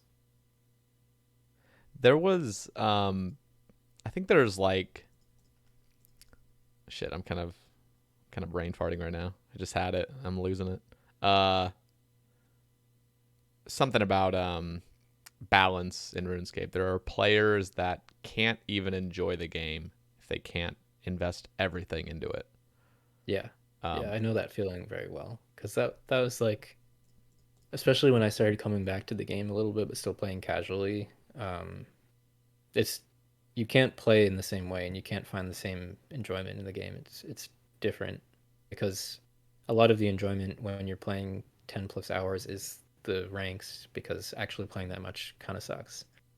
Um, yeah, and when you're only playing a few hours, you're just logging in to do something that you actually enjoy, and you're not looking at ranks. So it's yeah. a pretty different thing. Uh, for your account now, UIM free to play. What is it about? Is it just about you enjoying a few hours here and there, or do you still kind of like the ranks or the leveling? Like I have no idea about free to play Ultimate Ironman ranks or anything, but Yeah, I what mean, keeps it I enjoyable now? definitely I definitely pay less attention to the gains and the ranks and stuff, but I still look at it a little bit. It's a lot less competitive. Most Yeah, most free to players are a lot more casual, which is kind of nice. Um, I'm still basically playing with the same play style, like going for 99s, doing efficient skilling methods. Um, but yeah, it's just I'll like significantly scaled down. Like sometimes I log in for an hour, sometimes I don't log in for a week. Sometimes I play a bit more. Recently, in the past couple weeks, I've been playing a little bit more just because I'm getting close to some 99s and I have that extra bit of motivation. But it's still, like 20-hour weeks at most. yeah. What Okay, you're kind of a purist, I think, with a game. Would you, again, I don't even play free to play, so this is just probably a stupid question, but what do you think about skill capes or max capes in free to play? Obviously, no Uh, perks involved, but yeah. I think I'd personally still vote no, just because it doesn't feel like free to play, and I yeah, personally don't really care for them that much. Like I don't really do the 99s to get the capes, but I wouldn't be like super bothered by it. I think I would just personally vote no because it would it would just feel weird, and I kind yeah. of like that free to play doesn't change very much. Okay, so what is the average day in your life? Just real quick, just gonna be brief, but like, so yeah, just go into it. Like, okay, let me rephrase. An average day where you do play some RuneScape. Okay. Well, I usually get up at like 9:30, hop on the work computer. I've been working from home since like COVID first started. Um, and most of the time I don't play during work, but the past like week I've been AFKing use a bit during work just because I want to finish these 99s. But most of the time I won't play at all during work. And then if I have nothing going on in the evening, I might hop on after work at like 6 or 7, maybe play for like half an hour or an hour, have dinner, watch some TV or whatever else, and then maybe play again later on for like half an hour or an hour. Nice. So, what do you think about working at home because of COVID? Do you enjoy it, or I do you kind of miss the chance I to think connect with people? yeah. I mean, that is the thing that I miss for sure is, just seeing people regularly. And like I was, making a few casual friends at work just from seeing them every day, and all of that is gone. The only people I ever talk to are people on my direct team.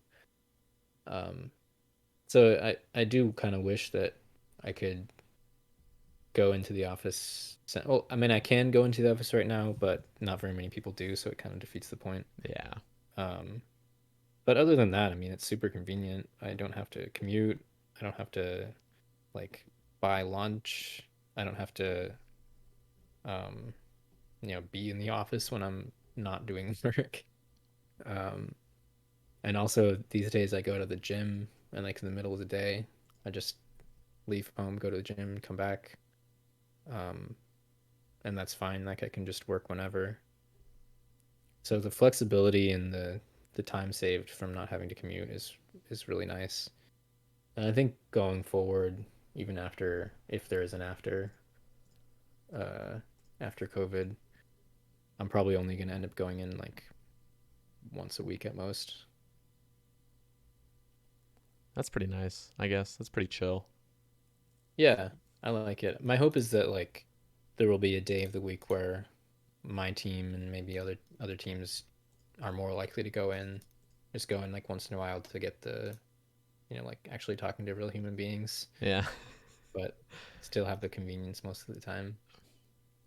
So do you ever miss playing, like, do you ever have like these little moments where you kind of wish you could kind of like invest a bunch of time into RuneScape?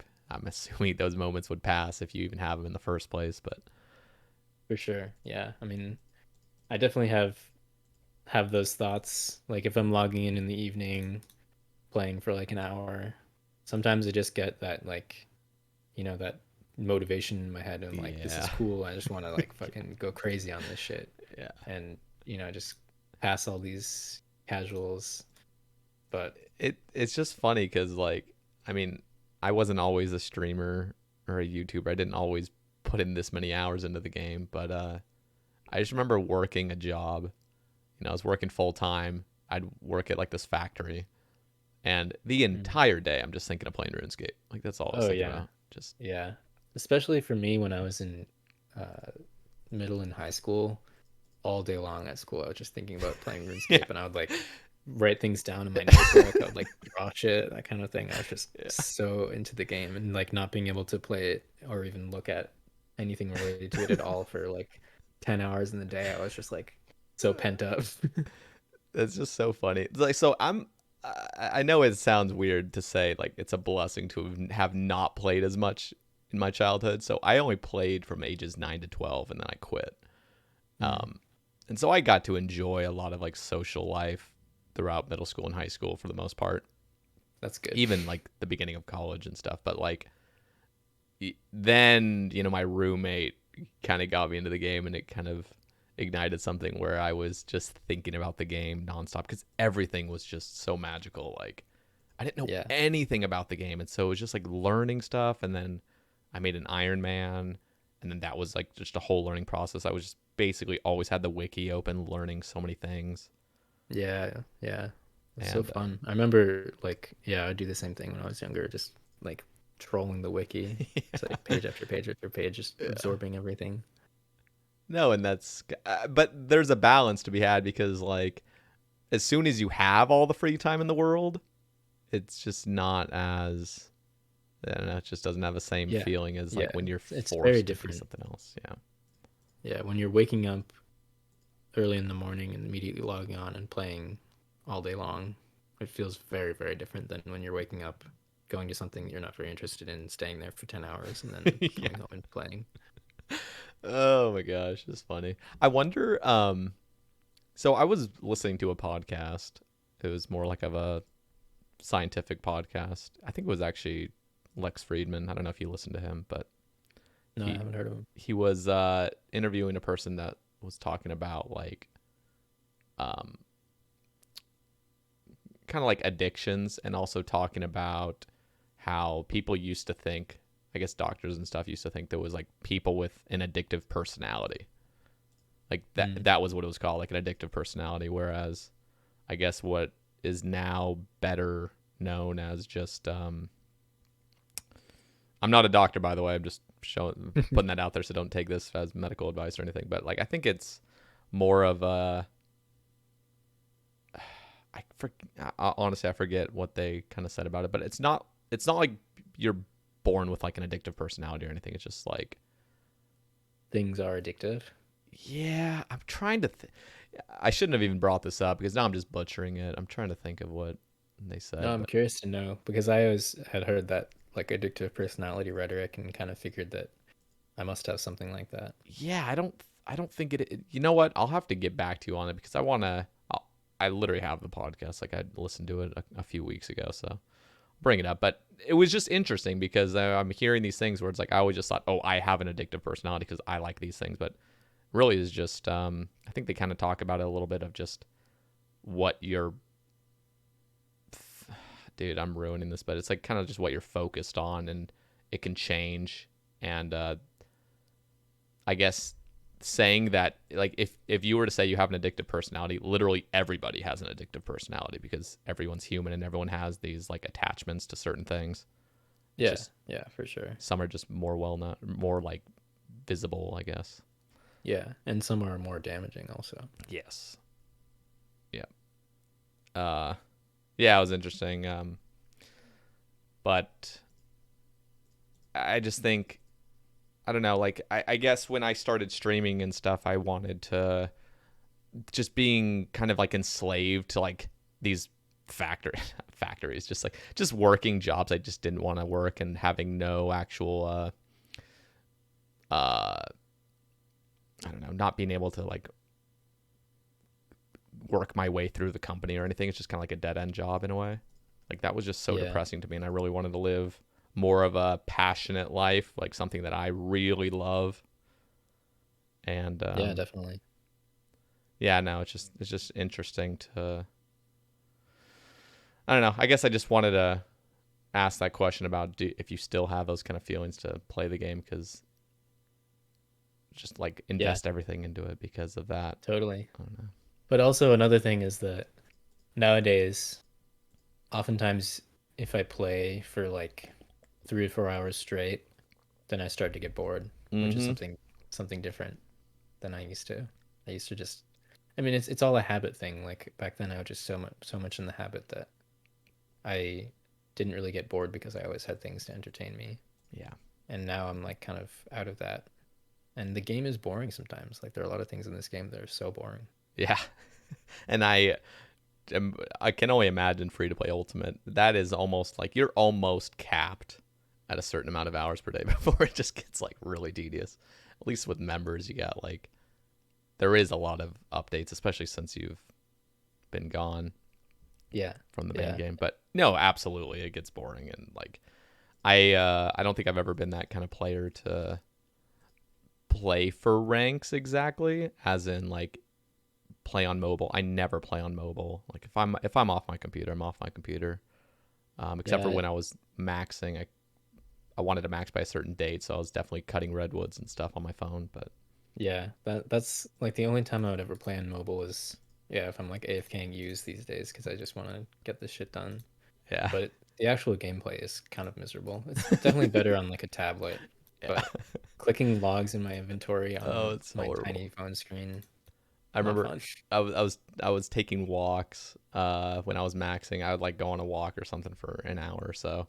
Just like the sun is just beating down on the screen. I'm trying to chop these redwoods. I can't see a damn thing. Just like, what? Like, I don't even know if my inventory's full. Like, this is bad. It was just obnoxious. It was just, I can't play this game if it's not just me chilling on my computer. Yeah, I definitely agree. Okay, I kind of want to go into some Twitter topics. Yeah, let's do it. I guess we'll just kind of start from the beginning. I know they're all kind of jumbled up. I think like the ones that I see first, you are going to see in the middle or something. I think that's how Twitter works. I'm not exactly sure, but Adam asks, you seemed pretty adamant. Your time on RS was over after Below Ice Mountain passed a poll. What kept you playing? Yeah, that's a good question.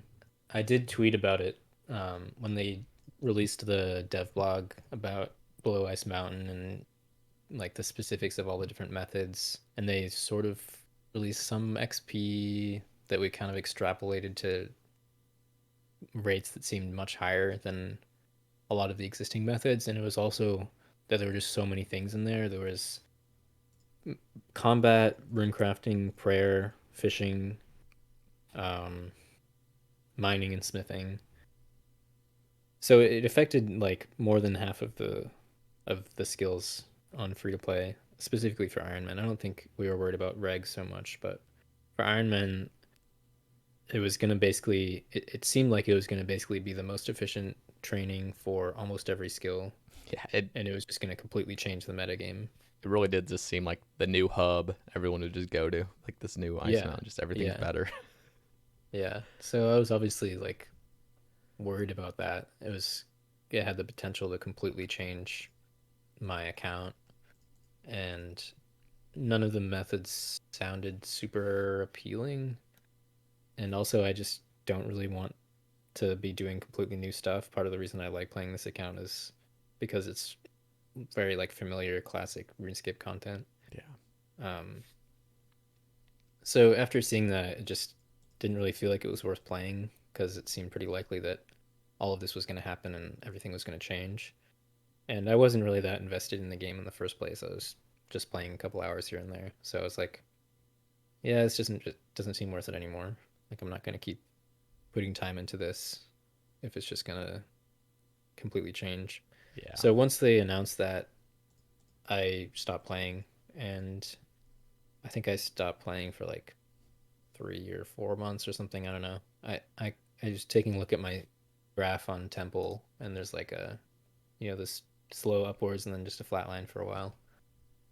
And then it came out, and it was pretty bad, and it's not efficient for anything on free to play Ironman. So uh, it turned out to be kind of nothing. So after like a few weeks after it came out, I logged in again, did a little bit of woodcutting, and have kind of gotten back into my casual groove.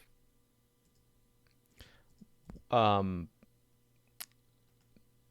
So kind of extending onto that. Oops.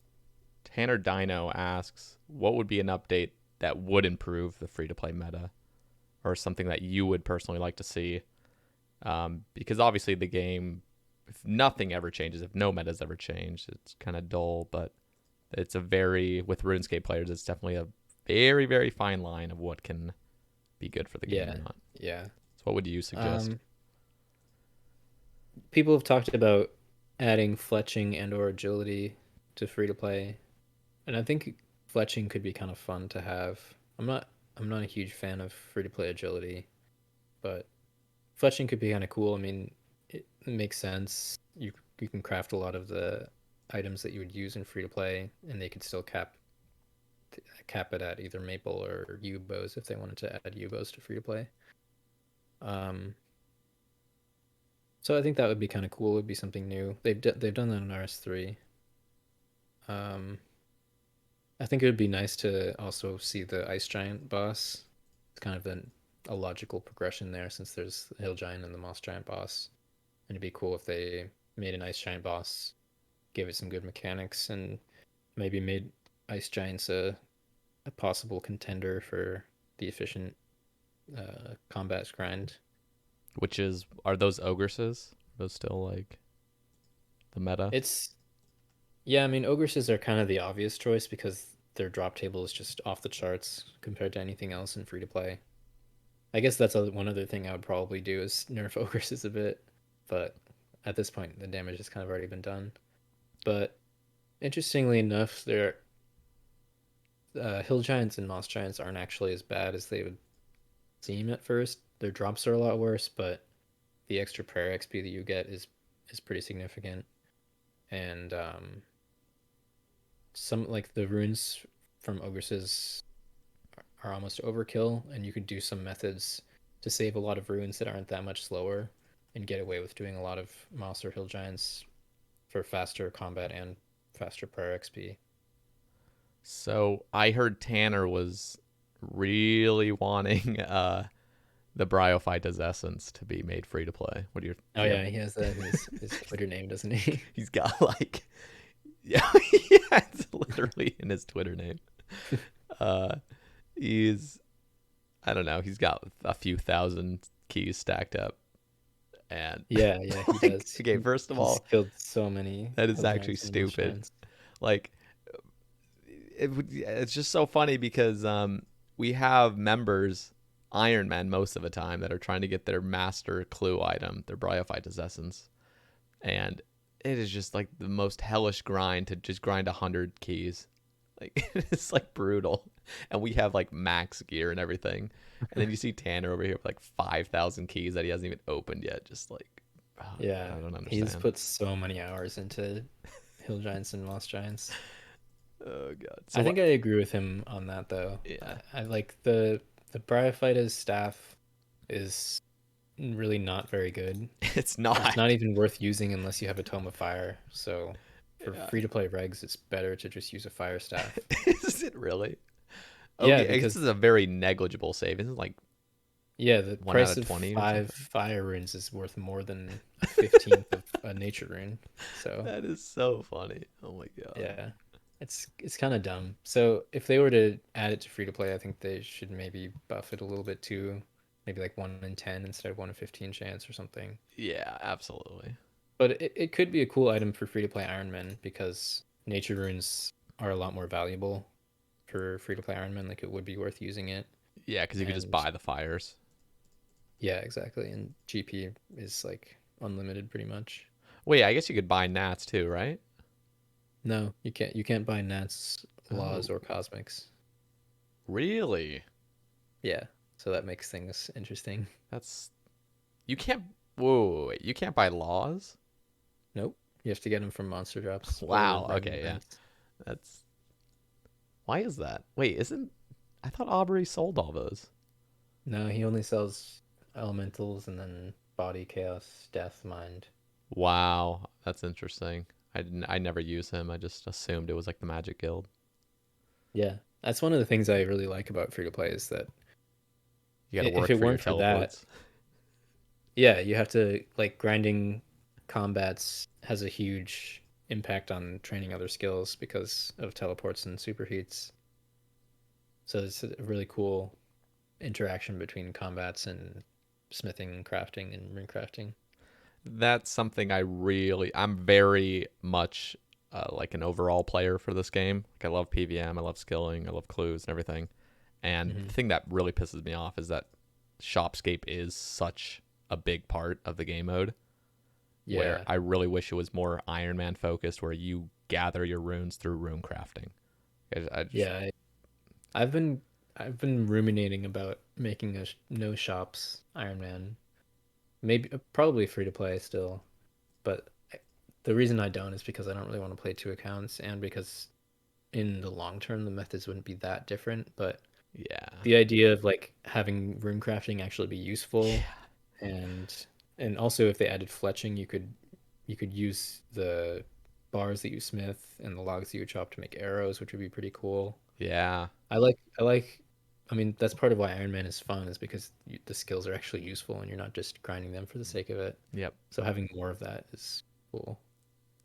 Yeah. I know you're not very familiar with like normal Iron Man metas and members, but like Yeah, something I not at all. really don't like is when there's like a resource that's like helping out another skill, but then it ends like randomly, where it's like similar to fletching. I'm assuming where like you have these arrow tips or whatever. Maybe I don't even know if you can fletch arrow tips. Oh no, you can't fletch at all, I guess. But wait, are you able to smith arrow tips in free to play? No, so they would have to add that if they were to Okay. add fletching to free to play. Yeah, but it's like something like that where like crafting in Iron Man is like mine sand, grow seaweed, make glass orbs, and then they just sit in your bank. And Yeah, I've always been a big fan of like, okay, what if you could actually use those orbs in Dorgashin and actually get like EHP rates to run around the city fixing lamps that give crafting XP rather than 1,000 fire making XP. Like something yeah, that's that'd be just like sick. accents the skill in a nice, like really nicely. Yeah. So I'd be a big fan of that. I'd vote yes. I don't know if there's really polls like that. Like I don't know if I really do wonder what's going to happen to the polling system because I think Jagex Yeah, is it seems like there's a bit more discontent with it these days than there used to be. yeah, absolutely. What do you think? I know you don't really care as much, but Yeah, it's a tricky topic. I mean, it always has been, I guess. I've obviously found the polling system to be very frustrating a lot of times, especially in the past, because I I mean this is part of my general frustration with a lot of the community is just that I didn't think that the majority of players knew it was best for the game, mm-hmm. which is kind of the fundamental issue. But what better system is there? Because I also don't think Jagex always does. Yeah. Yeah. It's just like anything with even real life, like having a democracy or just Yeah, it's not letting great, the but government what do better system is everything. Like, there? oh god, what's worse? Yeah. Yeah. Yeah, I guess we'll have to see. I think I don't know. It's so hard. The game has come so far since its release. And I want to say you would know better, but I want to say like things. Well, I guess like quality of life polls tended to pass early on, but like a lot of content polls, I think were fails.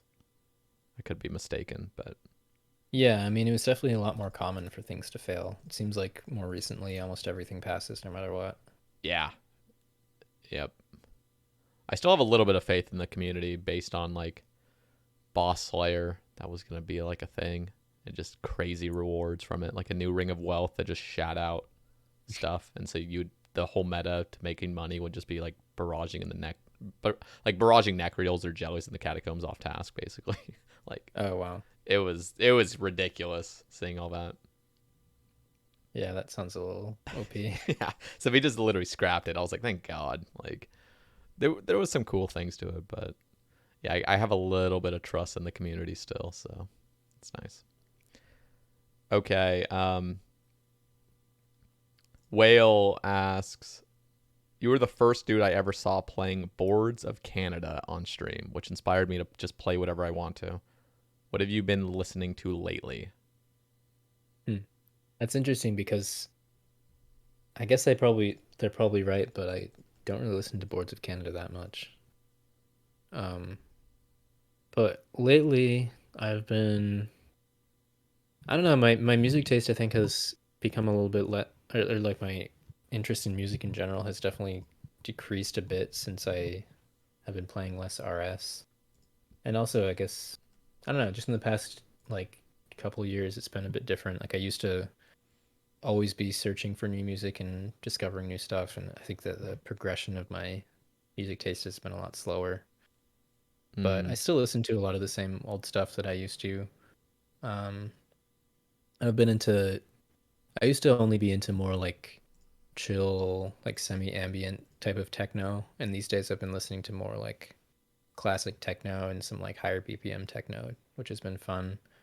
Um, I think there's a German DJ that I came across from one of Bodhi's streams that I really like now that I've been listening to. Um, but yeah, I still am kind of into the same stuff I used to be, like trance, techno, um, like minimal techno, and then also some metal still. yeah, I think there's something with RuneScape that leads people to listen to electronic music. I don't really know what that is. I don't know if Yeah, that's how it's you feel either, but yeah. I mean, I've thought about that too, because like it is what most streamers play. It's either like drum and bass, trance, or techno most of the time. yeah, Um, sometimes like rock, I guess, but that's very rare now. yeah, yeah. Especially with skilling streams, it was like Oh almost yeah. always trance or drum and bass, or sometimes techno. Like I was very into alternative indie music in high school. I had a friend that was just always showing me new artists and stuff. I was like just really into it. And then Nice. I as soon as I started playing RuneScape, it was like classic sort of trance electronic. I still was listening to my alternative stuff, and then it was just like full on trance now. Yeah, I think it's a community thing. Like it's just part of the it's part of the community that a lot of people are into similar music. Yeah. And also, I mean, shout out to Trance Music, the player, for really bringing trance to the mainstream. Who was trance music? I obviously I know some stories of him and stuff, but how was he as a player and like I guess how did he He was influence the game? he was pretty high ranked in the early old school. He was Hexus General.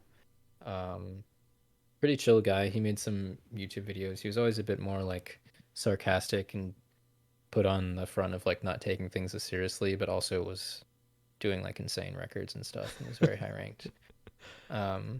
He used to stream a fair amount. He did a lot of nats because he was still playing in the no alt times. So he did like a insane nat RC month, and he was also he pioneered a lot of like really hyper like micro efficient methods, and he was using a lot of AHK and stuff too. He wasn't doing any non one to one, but he was making some pretty nutty scripts for like banking super fast and that kind of thing. Yeah. Yeah, he was pretty cool. He was also involved in the two-tick woodcutting discovery and was one of the people doing the hours there. So he was like just high up in hexes for a long time. And then he met his kryptonite and he fell off. Oh god. Yeah, that was interesting. I think her name was it was a wild time. Poison Ivy, right? Is that her name? Poison Ivy. She was maxed, right? Like she was a player. Yeah, she was a player. I think she was maxed. And she just had a really weird history. I don't know all the details, but it seemed like she just really got off on like manipulating men over the internet, and she had like a pretty notable history of that before finding Trance, or aka Stu. Are they okay? I think they got married. They did get married. He like bought her some like really expensive ring. I think that they're still together. This last I knew. Wow. He streams WoW right now. He seems actually, pretty stable, I guess. Wow, yeah. So I part haven't of the even question heard of there them. also is like how much of it was just a weird thing that they were doing for the internet and how much of it was real. I don't know if we'll ever really know. Interesting. I think whenever I hear trance music, I just think of his little rant on YouTube of him talking about skillers on like up and coming skillers on the high scores. Those are so funny. I know. And then he just came up on Lynx Titan. She's like, oh yeah, this guy, like, he's shit, basically. You see all the comments in the section. Old trance videos are really funny. They are. I like gems like that. I wasn't even around at that time, but I just love that because it's like ancient history basically to me. And a lot of the Hexus podcasts. Yeah. I had it's asked. Kind of weird to think about all that stuff is like so ancient now. Oh, it's so feels ancient. like a while ago, but it also doesn't for me. It's crazy. Randy, I know he's like privatized a lot of them because there are some maybe some inappropriate stuff, but oh yeah, he I was had some huge cringe moments on the Hexus podcast when I was like 18 years old or whatever. Hopefully those are not publicly available. Yeah, no, I don't think any of them are publicly available up until like episode 70 or something, but I got some permission to privately view them by myself. Nice. Just a few of like the early classics, and oh my god, just such a throwback. Such a throwback. So, and you were in, I think, one of the later ones I listened to. It was just cool to hear like how you used to play back then and stuff, and just it was just a different time. Seriously, Yeah, it's crazy. it was super different. Yeah, I used to love being on those. I was on a fair amount of them. Yeah, no, you were like a regular for a while, I think. Mm-hmm. Euro is asking if we would talk, or if you would talk about early OSRS efficiency, 2013 to 2014, and XP devaluation. Yeah, sure. It's a broad topic. Well, in the early days, Jebram was going for max, and there were a few others, but nobody was as experienced with crazy grinding as Jebram was, so it wasn't surprising that he maxed first. And everything was obviously a lot slower. I'm trying to think. Like Slayer was 25k an hour. Mining was 60k, 65k maybe. Rune crafting was 25k with nats. Jesus. So yeah, I think it was like 3,000 something hours for max total back then, and Jebram did it in like 8 months or something like that. So pretty crazy. Yeah, that's Um, insane. And what were buyable XP rates? Were those still like high? Didn't just yeah, I assume that mean, you would get your stuff yeah, zero they're time? still pretty high. You'd still do magics for fire making, and well, I guess now you do redwoods, but I mean, magics are still like 300K an hour, Yeah. maybe more. Um, Smithing was actually quite a bit slower because you would superheat with goldsmith gauntlets. That was the best thing you could do Mm. because buying addy bars was not sustainable. There wasn't a good enough source for ores or bars.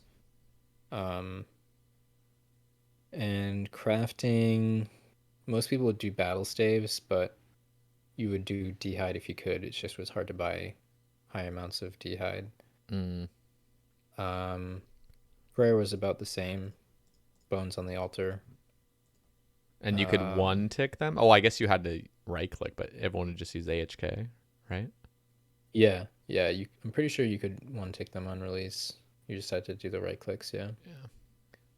Construction was like a lot more tedious and definitely slower because the interfaces were different, but it was still pretty fast. Um, Farming was not very different.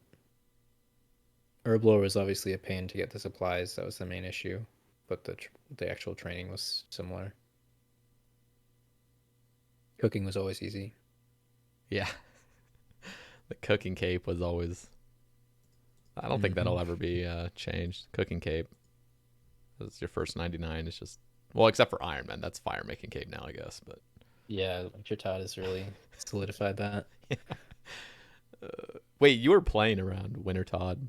What did you think about that? And Yeah, you also played around Zaya RC. yes, Jesus I was Christ. mad about both, Yeah, me too. unsurprisingly. I think I know. I think if you were an Iron Man at the time, you would have been very pissed off about the prayer altar in the wilderness. Just completely cut in half. Absolutely cut in half prayer. Yeah, yeah, Lolador was just so pissed because he was like rank 1 prayer at like yeah. 30 That's some mil. crazy. Would have been I 60 hadn't really some. thought about that.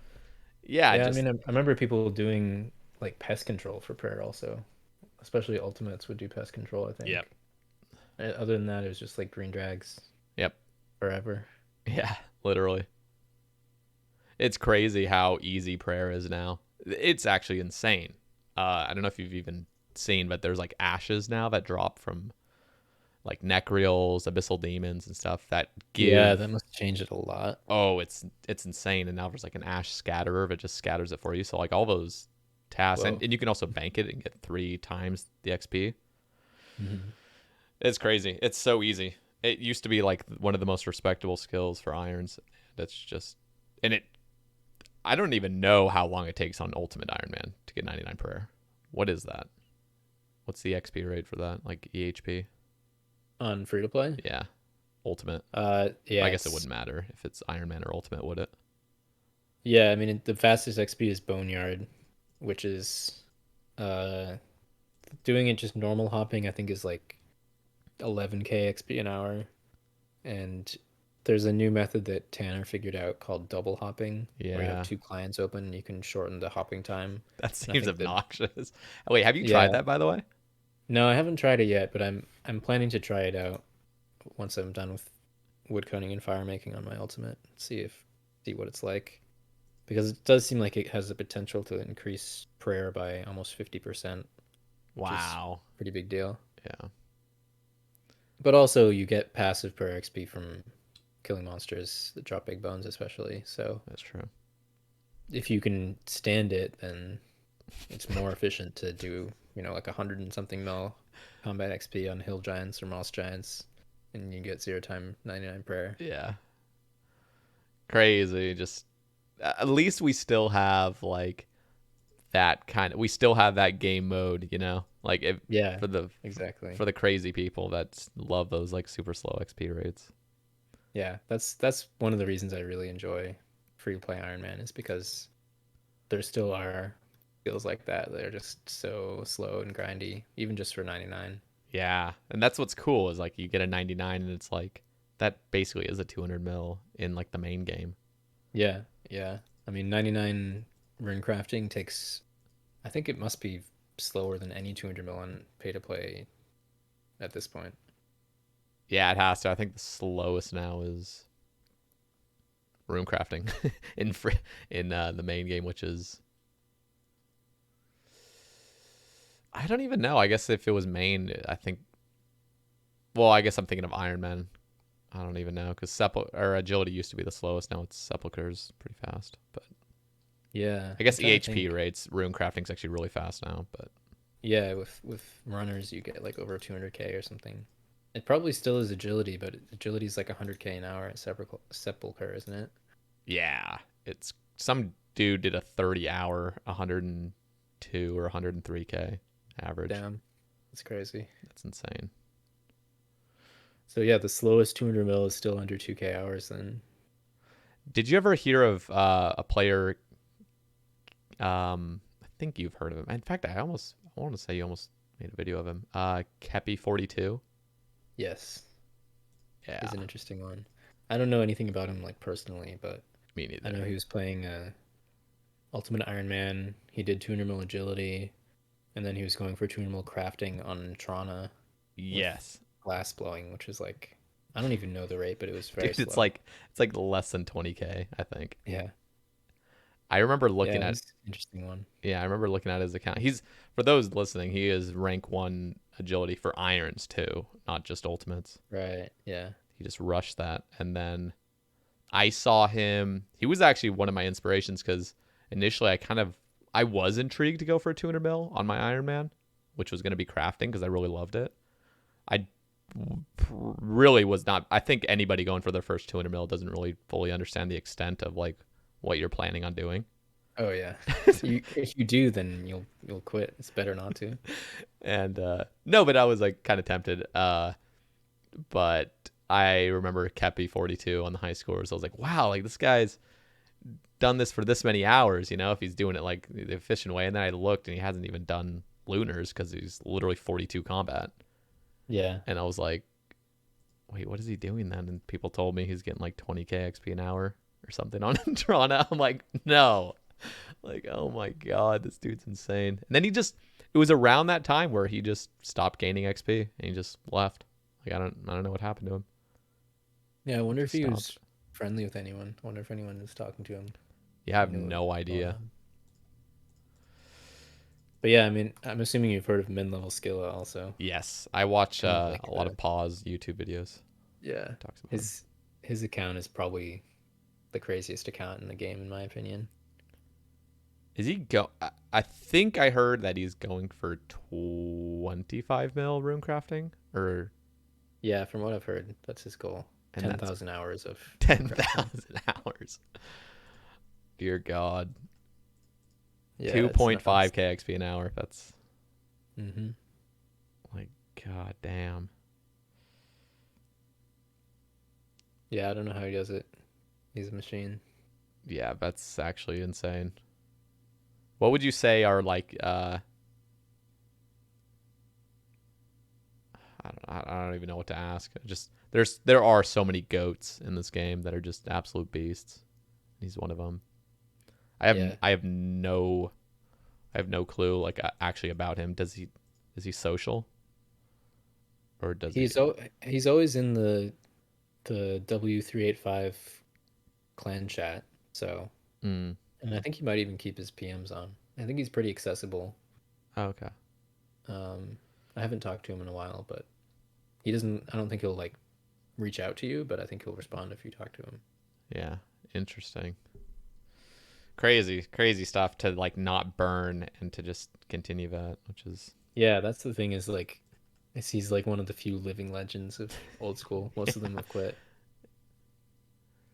oh, that's wait. Did he start then on release of Ultimate Iron Man, or just I think he started a bit after, but I could be wrong. He was definitely very early on, but I'm not sure if he was there right away. Free to play actually came out after Iron Man came out, I'm pretty sure. Um, I Oh think like yeah, you might be right. Disciple was in right at the beginning, Yeah. and that was like early 2015, I think. And does he still play Disciple? I don't think so. If so, very casually. He maxed though, like he maxed everything. No, he still has RC and Prayer left. Oh wow, I thought he had maxed. So he just barely plays then. Is he? Do you think he'll finish? Kind of doubt it. I mean, he's still got a few thousand hours left. It's just crazy. Just like, oh, that's insane. Yeah, Prayer. I mean, there are a decent amount of ultimates who have gotten to everything except Prayer and RC now, but it's like you're only like halfway there at best when you get to that point. All right. Uh, switching topics, I want to cover "Try Too Hard for You's" topic. He asks, why aren't there other games like RuneScape? This game scratches a mental itch that nothing else reaches for so many people. Why, in your opinions, have there been no replacement or even a competitor in the last 20 years? I mean, I wonder the same thing all the time because it would be fun to find another game that gives me this gives me the same, like excitement and stuff as RuneScape did, especially early on when I was still figuring out the game. So far, I haven't found it, but I don't know. I think part of it is that most games don't have as many hours you can sink into them, and for it to still feel at least somewhat worth it. Um, and also, RuneScape just has a lot of content and has a very fleshed out, like non-combat system, where a lot of similar games are very focused on just combat. Yeah. RuneScape is so unique. And it's like, do you want a game? Like, because the beauty of RuneScape is it does take so many hours of investment. But at the same time, like, do you want that? Like, do you actually want that? Like, Yeah, I mean, like right now, definitely not personally. Like, I don't yeah. want another game though. I have to spend thousands of hours to Yeah. get up to the point where I'm But anywhere but in the that's like game. the true fun of games is like true investment and just like diving in deep and just exploring everything about the game. Like that's what Yeah, I mean, that's when you're going to be truly, having the most fun, is when you're really sucked in like that. yeah. The best time for me, like the most excited I ever was like making my first Iron Man. Just I Hmm. could not get enough of the game. Could not get enough. Yeah, Iron Man definitely brings back some of the things that made the game special, like in the early days when we were playing as kids. Yeah, absolutely. Okay. Well, this guy in the replies is saying New World is like RS skilling, but 100 times better. I've seen a lot of people playing New World. I have no idea about it. I haven't watched any videos on it or anything. Have you Yeah, I heard of it? actually watched like a couple YouTube videos and then I watched a few streamers, including Wooks, a little bit. I didn't really get that much of an idea of what the game is like, but um, I think if I had more free time, maybe I'd give it a shot, but I kind of don't want to split my time anymore since I just play video games in general, kind of not that much. Yeah. Um, I watched one like review of it on YouTube where this person rated it like I think like a 6 out of 10, and they said that it could be higher once they fix like some pretty minor things. So Mm. maybe it will be like more worth playing in a few months' time. Also, um, but yeah, I don't know. I would actually like to learn a little bit more about it because I don't know that much about like what makes it different than other fantasy MMOs and that kind of thing. Yeah, I would need to look into it. I know a lot of my friends are like playing it a lot, so need to learn a little bit more about it. Okay. Seems cool. Respi asks, I'd love to hear his thoughts on the direction um, that has, or I think he's is trying to say the game has been heading in the past couple of years. He was the one guy against a lot of new updates with new buffs way back in the day, and nowadays a lot of people are just now starting to agree with his ideas from years ago. Mm. I guess I'm not as in touch with the the progression of the game and how the community is feeling about a lot of updates. Yeah, I don't as know it about used that to be. last part. I'm just reading it from him, but If that's true, then I guess that's good. But I think there's always players that do have those, but I would still say the big majority just want everything to come out in the game. They don't really care about devaluation or yeah, anything. yeah, yeah. I mean, as I said, I've been kind of out of touch with Yeah. a lot of the new content, so I can't really speak to it that much. But my impression is that the game has kind of continued down the path that it's always been going down since I was still playing actively. And in a way, I guess I feel kind of good that I let it go when I did, because I don't think that the game has become like any more something that I would want to play than it was then. Mm-hmm.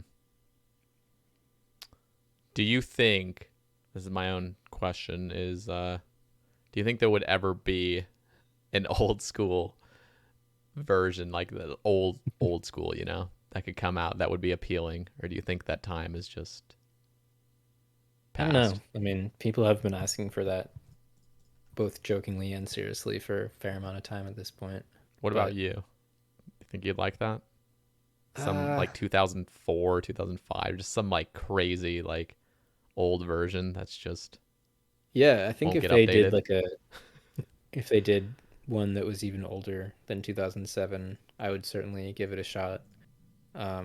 I think that if they just did another vanilla old school 2007, I probably wouldn't bother because I've already played that Yeah. through. Um, but yeah, putting it at a different time period could be interesting.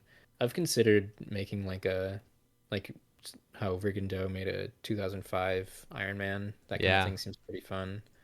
Um, so yeah, if they release something like that, I would probably play it, but I have my doubts that they would do that Yeah. because And it just takes updates. Like regardless of if it's going to get updated or not, it always needs like bug fixes and yeah, yeah, bots and stuff. There's just always things that need to be upkept.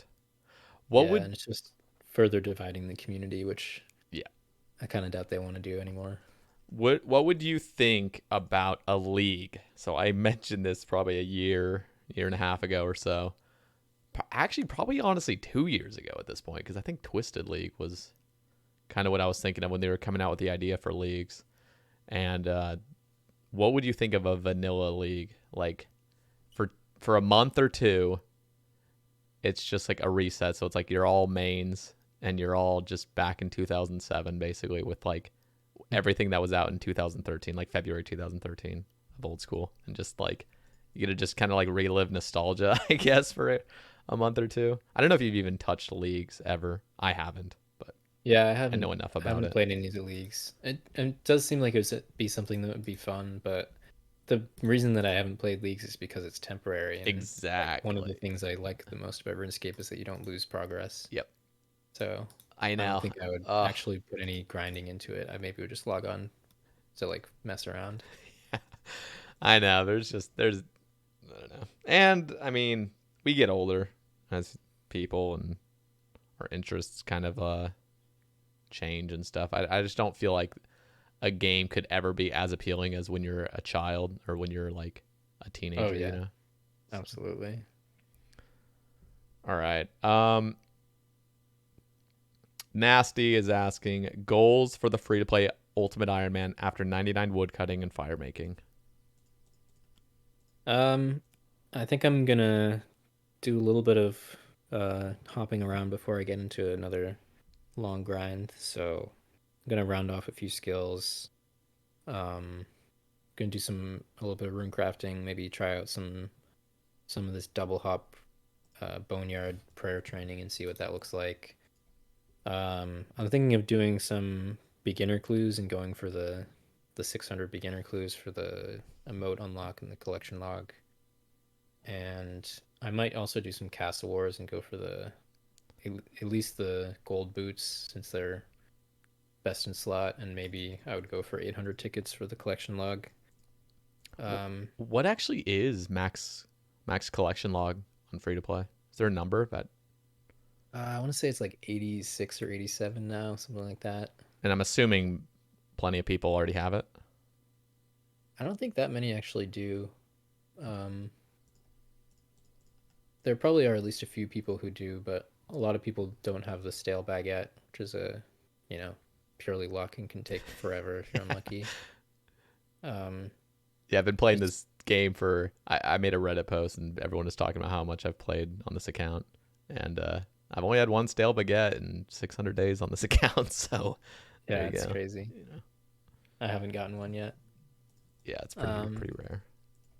yeah, most of it isn't too hard. It's mostly just Castle Wars and beginner clues that will take a little bit of time, and then there's a bunch of new stuff with the below Ice Mountain, but I don't think that takes too long. And then it's just like Brio, Obor, uh, random events.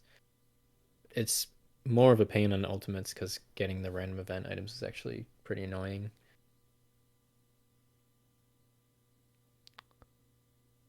Okay. So just kind of like, wait, what are the last skills you need to 99s? Because you already have Uh, a few. yeah, I've got a few. Once I'm done with woodcutting and fire making, then I still have attack and defense to do for melees. Obviously RC and prayer are the huge ones Yeah. left. And then I still have to do crafting, which is going to take a pretty long time because Is that just crafting is. wait? What do you do for crafting? Is that crafting guild silver Yeah, you can do crafting guild or you can do Varric Southwest with Chronicle and and the hop Valor method, teleports. or in the Yeah. double hop or Yeah, whatever? so that became more viable once they updated the Chronicle to have more charges and also once they added more free to play worlds. Mm. So that's a bit faster than Crafting Guild, but still like below 20k an hour. So that one's a pretty slow 99. And then I will have to do some smithing too. But yeah, Okay. mostly combats and then crafting and smithing and then the long prayer and RC grind, which if I get that far, I might just do post XP instead if I don't enjoy training those because there's such a high chance that eventually there's a method that's going to come out that's going to make them like 10 times faster. Yep. All right. Serpentaxed well, first of all, he says, first off, huge fan. Autumn Elegy is the reason I joined the clan that I'm now staff member of, and he was a huge inspiration to me playing in my playstyle. Wow. Discussion topic. In your opinion, what was the best update to happen while you played your main, and what was the worst? I'm already going to guess the worst, which was ARC, but correct me if I'm wrong. Yeah, his ARC was pretty upsetting. Um, Definitely up there. Though, honestly, I would say, looking back, Volcanic Mine is probably worse because it seems like it's very AFK and very high XP per hour for how AFK it is. So it seems like it changed the mining high scores quite a bit. Yeah, no. Looking at like mains, I guess, thinking of because ZARC was never like meta for mains. It became meta for irons, which is really annoying. Yeah, I But mean, at best, it was like half the XP or a little over half the XP of lavas. yeah, interesting. What did you Whereas, think about like running runes? I know you had kind of like already left by that point when it became huge, like ZMI running and then lava running.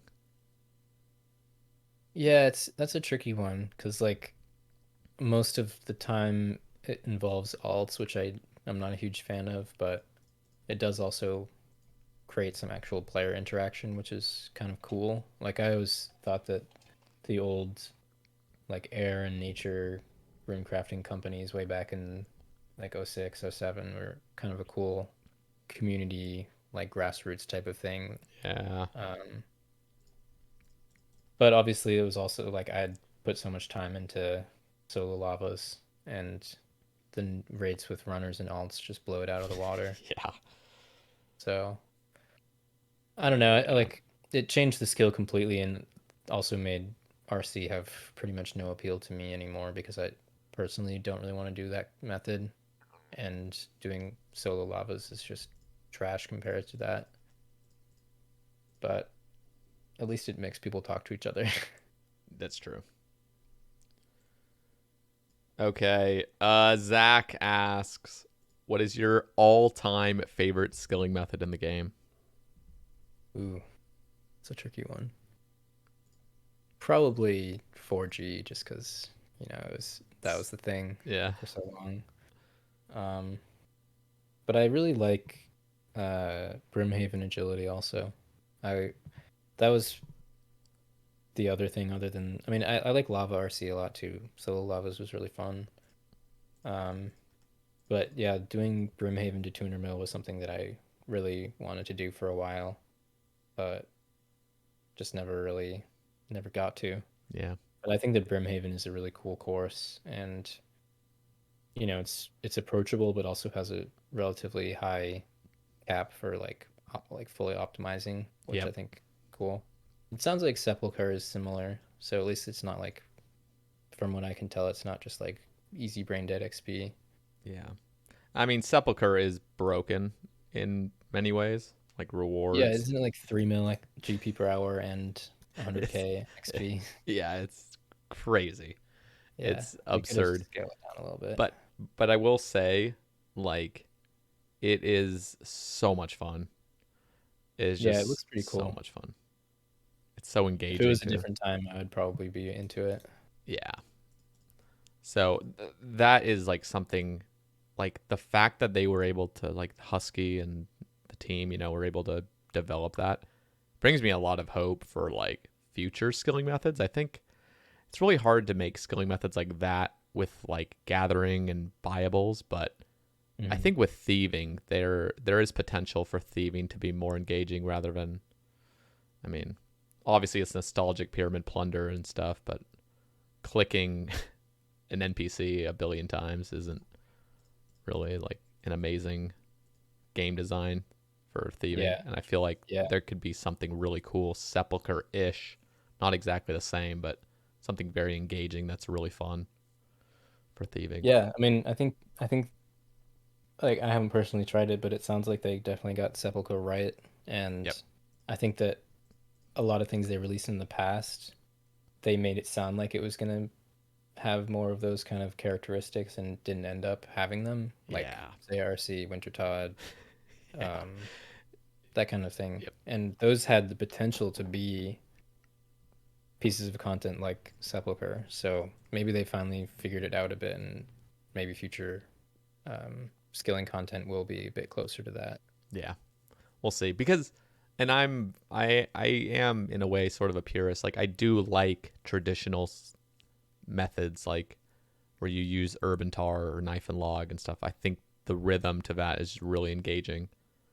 And it's just nostalgic and it's charming. It's like part of the game. Yeah. So I would hate for them to just come out with things like volcanic mine or stuff like that. Where it's just, all right, there's no real rhythm to this. Just click on this rock AFK for a minute, like click on the like Yeah, that's yeah. I boring mean, to me. Volcanic Mine is another one that sounded like it was going to have a lot to it, and then it seems like it just doesn't. Yeah. Yeah, Sepulchre is the one that's very, it is click intensive in a way, but it's not tick manipulation tick click intensive. It's just like, and I wouldn't even say it's click intensive. It's just you have to focus. That's just what it is. Yeah, But it's like yeah, fun focus, and it's yeah. fast I mean, I paced. think that's ideal. I Yeah, personally also really like just like high APM simple skilling methods, but doing some skilling that is actually like engaging and requires some thought and has some variation like that, but yeah, isn't just like boring and AFK and that kind of thing. That's I think where they should be going towards, because they can't release like new tick manipulation methods. Just seems kind of silly. yeah. The only thing I would want is like optimized.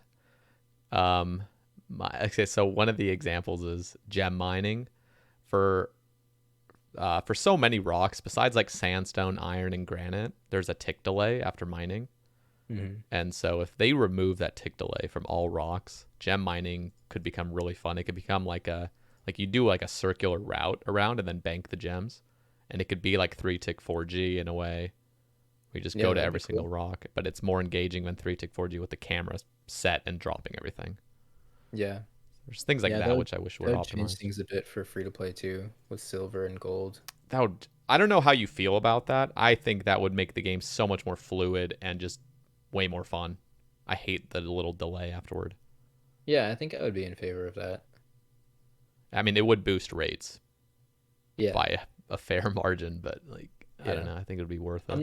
I'm not that bothered by boosting rates if it comes with like more engaging and interesting skilling methods. Yeah.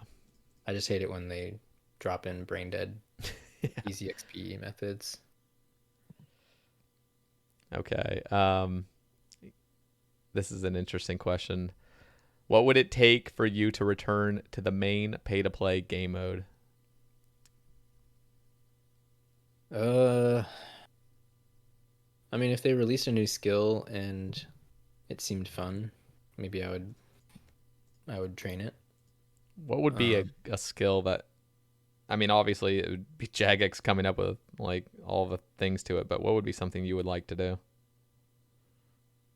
that's yeah, that's the tricky question. I don't know. What did you think about warding?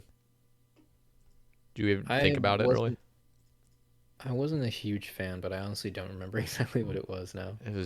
It was kind of dull.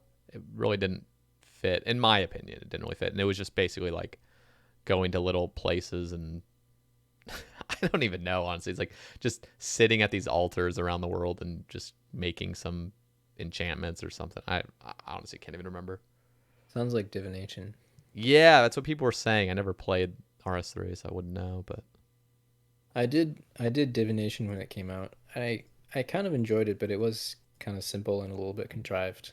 Like it it didn't really make sense to me, but it was just like another gathering skill. It was kind of chill. yeah.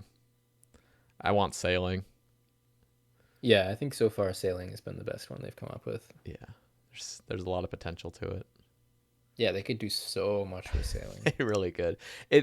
It's funny because like sailing, it almost kind of reminds me of what Ice Mountain update and free to play could have been, where it's just all of a sudden sailing becomes meta for every other skill. But Yeah, like that's the danger of it. that is a danger. But at the same time, there needs to be some things that kind of get buffed for it because you don't want it to just be a dead skill that doesn't complement anything. It's just Yeah, so yeah. hard I to mean, balance. yeah, it's a tricky thing. Like they need to make it so that it interacts with other skills and other pieces of the game, and obviously it's going to change them in probably some significant ways, but we want those ways to like be good and be meaningful and not just like stomp all over the existing game. Yeah. Okay. Saw141 says, "Love the max order video. How would you make it now?" That would that would be kind of hard to answer. But would you play? I guess he's asking if you'd ever pay to play again, and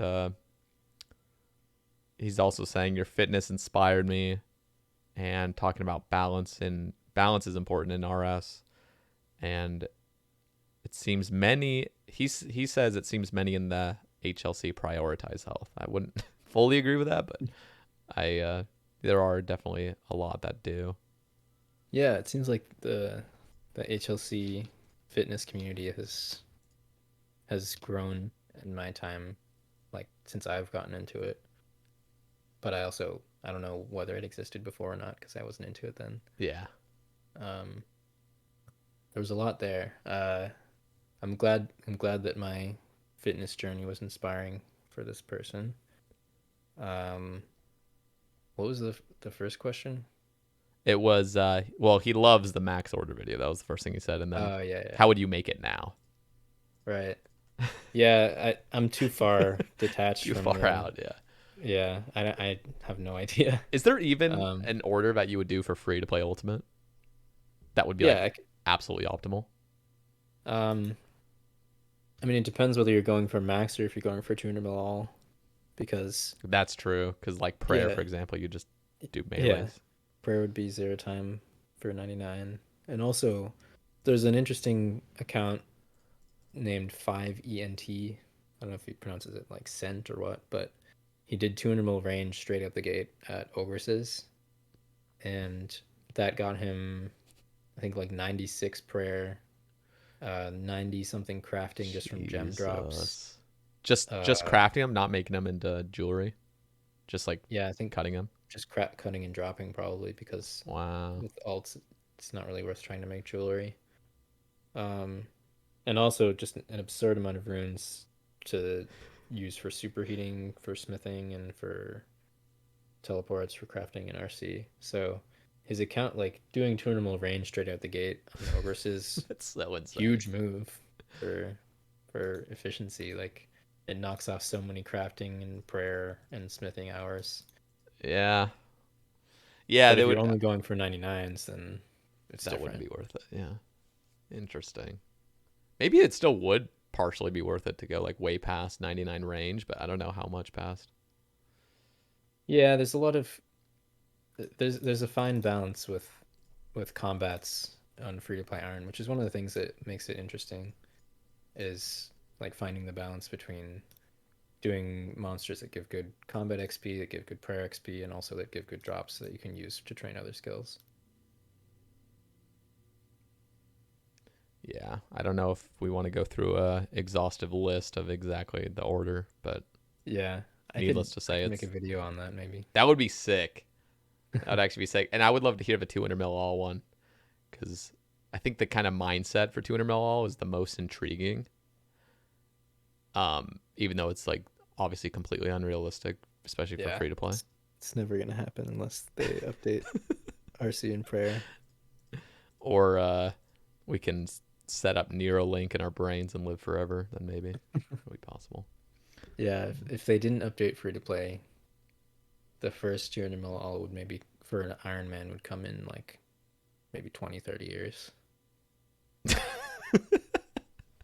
Wait, like, oh my god, that's insane. It's like, I think it's like 100,000 hours or something. Isn't it like 100,000 hours just for RC? Wait, how many hours is that? Like 80,000 or something? Yeah, actually, yeah, it's more than that. RC on like not level 3 Ironman, RC can be, well, for Oh, that's ultimate true. it can be like 4 to 5k max. For regular Ironman, it can be a bit faster because you can bank S and do a suicide body method. I don't know the exact overall rate for that, but maybe like 7k or something. Jeez. But for an alt, it'd still be like at least 40k hours for 200 mil RC, like 10 to 20k for prayer, 10k for crafting, 10k for smithing. It'd be God. insane. Yeah, that's insane. I feel like that would take more than 30 years. Well, maybe 30 years, like actual days played on your account. Who knows? Who knows? That I would love to see a video on that, though. I think a lot of people would be interested. Yeah, that could be fun. I've been like I'm kind of down to make videos, but I just don't want to make one unless I really like the idea, and I just haven't come up with a lot of ideas. Okay, Shocky asks, do you have any regrets at all playing the game? Do you feel secure in the game's future? Why did you stop changing your cursor every week? Love you, Caleb. Any regrets? That's probably the most complicated question, so I'll save that. Yeah, I guess I used to change my cursor kind of often, but haven't changed it in a while. But I kind of just like the old Windows cursors. Sorry, what was the middle question? Do you feel secure in the game's future? No, not at all. What about? I mean, so even like free to play? yeah, I mean, Below Ice Mountain is a prime example. The good thing is that free to play updates happen like very infrequently compared to pay to play updates. Yeah. So everything is just on a slower pace. But I mean, that update could have completely blown up everything in free to play, and there's nothing saying that couldn't happen again in the future. Yeah, that's true. I'm just enjoying it while I can.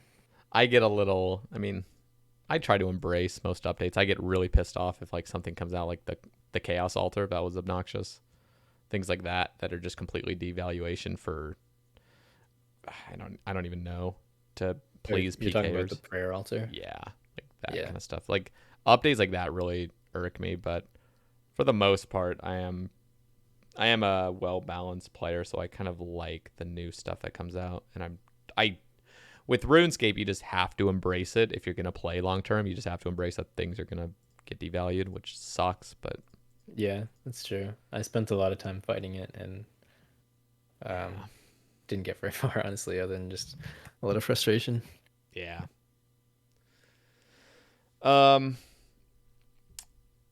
And then any regrets? Yeah, so that's a big question. I actually considered making a video about this. I think I might have actually recorded a video, but I didn't like it and then never re-recorded it. Yeah, I mean, playing that many hours is a huge sacrifice because there's so many other things you could be doing with that time. And I think I do regret uh like skipping out on a lot of like things that I could have done in my first couple of years of college because those are kind of a unique period of a person's life where there's just a lot of opportunities there, and I didn't really take any of those opportunities Mm-hmm. to try new things, meet new people, etc. So I definitely regret that, and I think I still could have played a good amount of RuneScape while also like having a bit of a social life, and I didn't do that. Um, so yeah, that's probably my biggest regret. Um, I mean, when you think about it, there's tons of other things I could have been doing too. I could be world class at something if I put all those hours into Yeah. something else. The typical Reddit argument. You could have learned Yeah. 5 languages. Yeah, but realistically, I probably would have just been mostly still sitting in my room playing other video games or doing whatever else. Yeah. Like I think it's important to recognize that at least to an extent, RuneScape is just something to do to have fun and relax, and everybody needs some time to do that. Like you can't just replace all the time that you spent playing a chill video game with, something intense like learning new things or Yeah. like grinding some IRL skill or whatever. Yeah, that's a good outlook, I feel like. Do you so kind of like countering it, I me personally, I don't know if I really regret many things because there's obviously things in my life that like I would have done differently now, but like I'm fine that they've happened, and it's just kind of like it's a learning experience. I just Yeah. wonder for you. I mean, you seem very, I don't know, like at least to me, you never know really what's going on, but you seem happy and fulfilled for the most part.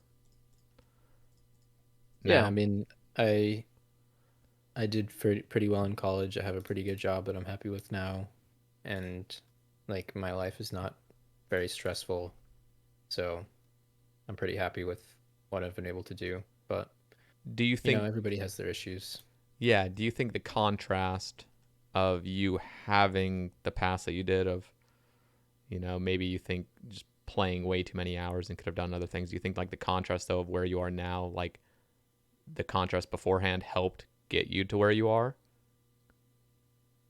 Because You it mean just like you just wanted to change, like you needed a shift in your life is what you're kind of saying. But would that shift have come if it wasn't so imbalanced initially? Like I don't know if I'm saying this properly. No, that's a good question. It's hard to say.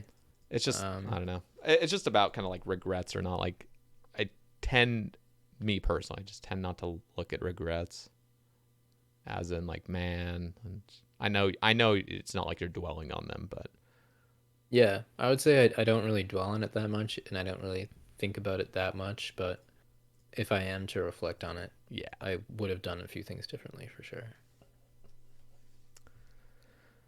okay, But I mean, there's overall, I'm happy with a lot of what I did, and it was a very interesting and unique experience to be a YouTuber and a streamer in the time period that I was, and yeah, it's great to still have people who are still following me and still like my content and stuff, even after all this time.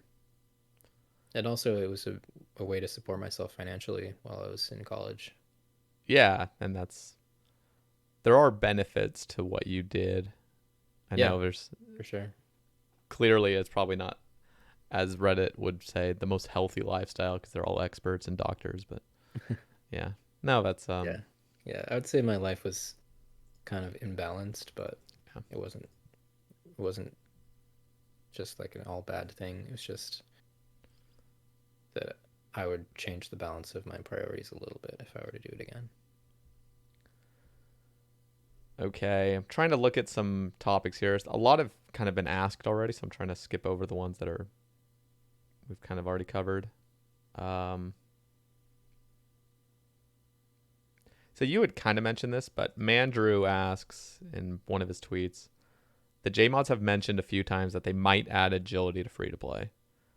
And it sounded like you were sort of opposed to that. I'll just continue his topic. He says, there could be a level 1 course in the Lombridge Swamp, followed by Draenor, Alcarid, Varrock, and then Fally would be like the arty course of free to play. What are your thoughts? Yeah, this has been talked about a fair amount.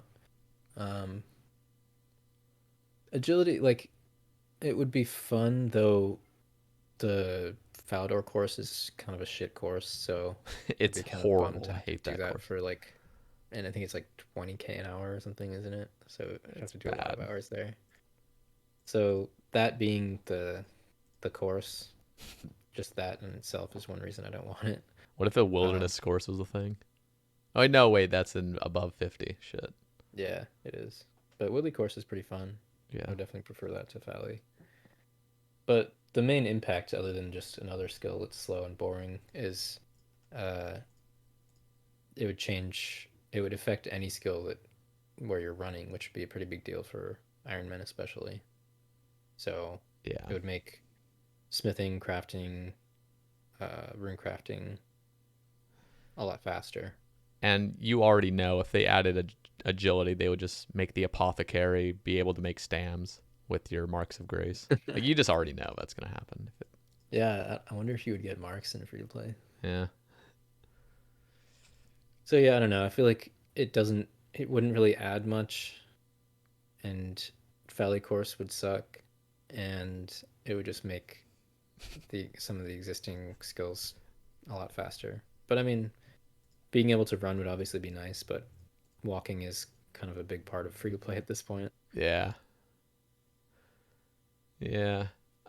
I just find it funny that like everyone hates Fally course. Everyone just fucking hates that course. It's just horrible. And even Canifis, like Canifis is worse XP slightly, but it's like that was actually enjoyable. I don't know what it is about Fally. It just pisses me off. Yeah, I honestly I've hardly even done it, but I Don't do it. Yeah, a lot of heard people just skip it bad things. entirely. Like in the main game, they'll just do Canifis to get more marks. Right. Okay. Chris Scholes is asking advice for someone grinding 3-tick 4G long-term mining. An example, not to burn out.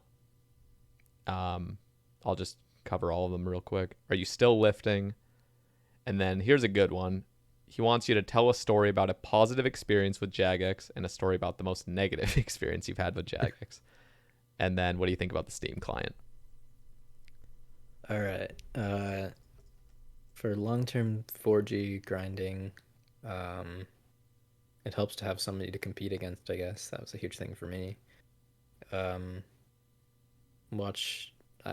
cycle between like watching TV series if I needed a lot of distraction, or watching like a stream or YouTube video if I want like medium distraction, or just listening to music if I was like really enjoying the grinding. But just doing like one thing on the side is probably not going to be sustainable enough to keep it like interesting for long term. So a lot of it is just about having something else that's keeping your brain occupied while you're clicking on rocks for thousands of hours. Yeah. What was the next question? Are you still lifting? Yeah, I am.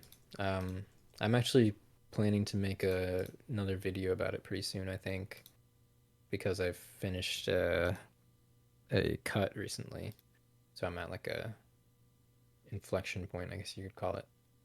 I was thinking of making that this week, and then my housemate got COVID, so now I'm not at home and don't have my setup to use. So it might be delayed a bit. But yeah, I'm still really enjoying weightlifting, and I still go like 4 days a week these days. It's just cool. Like, okay, do you feel pretty? I I know you post progress pictures. How consistent are you for like week by week? Do you have like off weeks where you just don't work out, or are you pretty consistent? I've definitely gotten better with my consistency in the past like year-ish. Um, it's been easier like with my job working from home because I can just go in the middle of the day. It's easier than having to get up early before work. Yeah. So it's one fewer thing that makes it hard. And I switched from a 5 day to a 4 day program, which gives me like one day in the middle of the week that I can kind of use as a floater if something comes up and I can't go that day. Mm-hmm. So that's made it easier to stay consistent on the 4 days. Um, and yeah, I kind of just have really built it into the routine, and I feel a lot better if I go than if I don't go. So Yeah. yeah, my consistency has been good in the past year. Before that, it was pretty good, but not perfect. Okay. Let's hear a story about a positive experience with Jagex and a negative, the most negative experience. Hmm. Um, I guess the positive experiences have mostly been like individual J mods who have, taken the time to like respond and care about things that I or other players have brought up, which they often do, and that is something that I'll always appreciate because I know that it's like a difficult job and it's difficult to field all these different ideas and feedback, complaints, whatever, from all different players with all different perspectives. And I think that a lot of the people that work there do a good job of that. Um, in the case of the Ice Mountain update, I don't actually remember which mod it was. I can't I can't really even remember most of the names of the mods these days because I've kind of lost track of them And all. there's a million of them anyway. Yeah, it's crazy. The team has grown like crazy.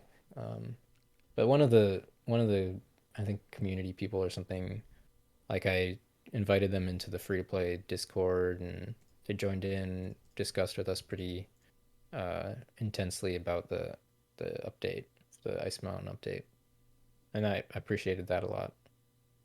Um, so yeah, I mean, I think that most of the mods are really good people who are doing their best with their job, and like a lot of the failures that Jagex has had are not really the fault of individuals as much as the fault of like how the company is managed and stuff. Mm-hmm.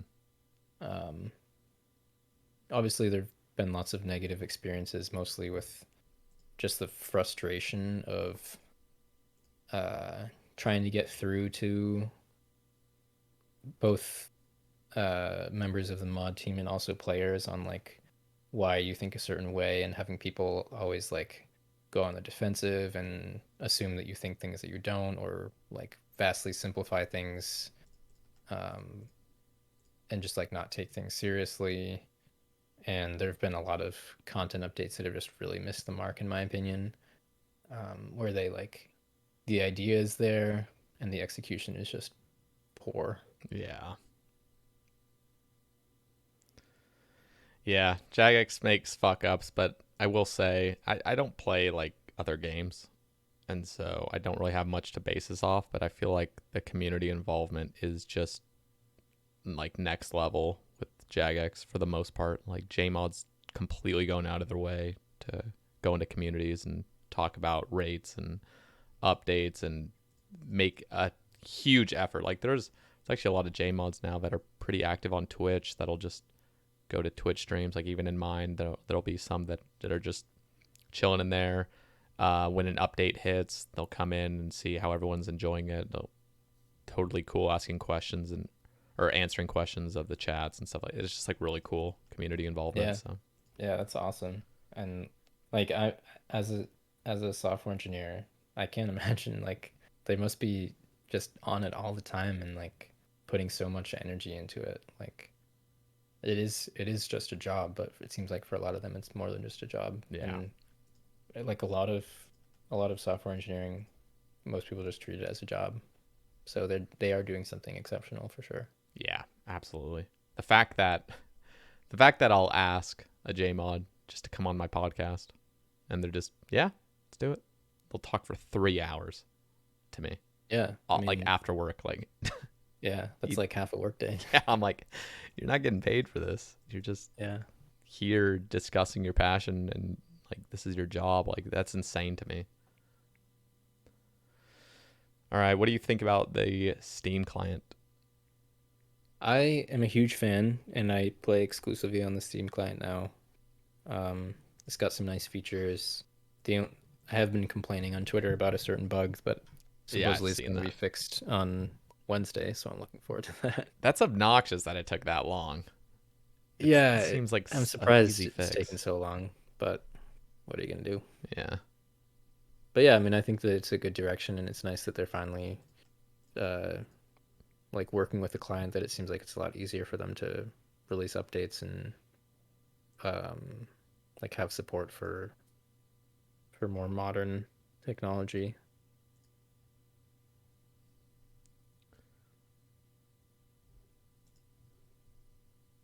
Sorry, I was just clearing one thing from my thing. I haven't tried the Steam client. Mod Zuko's, I had her on the cast, and she was talking a lot about it. She's like, that's like one of her projects she works on.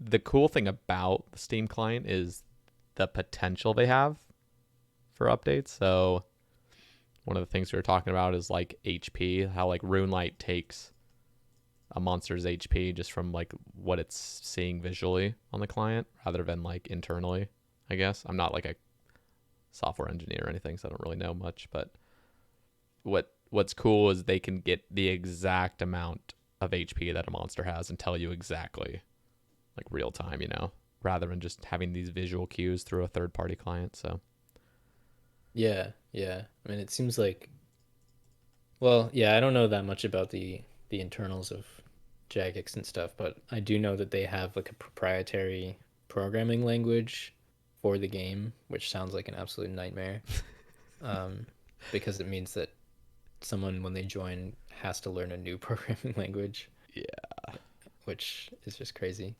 So I'm wondering if like this client is written in C++, so I'm guessing they probably don't have anything on top of that, and it's actually just like a normal programming language that people use, which probably just opens a lot of doors for them.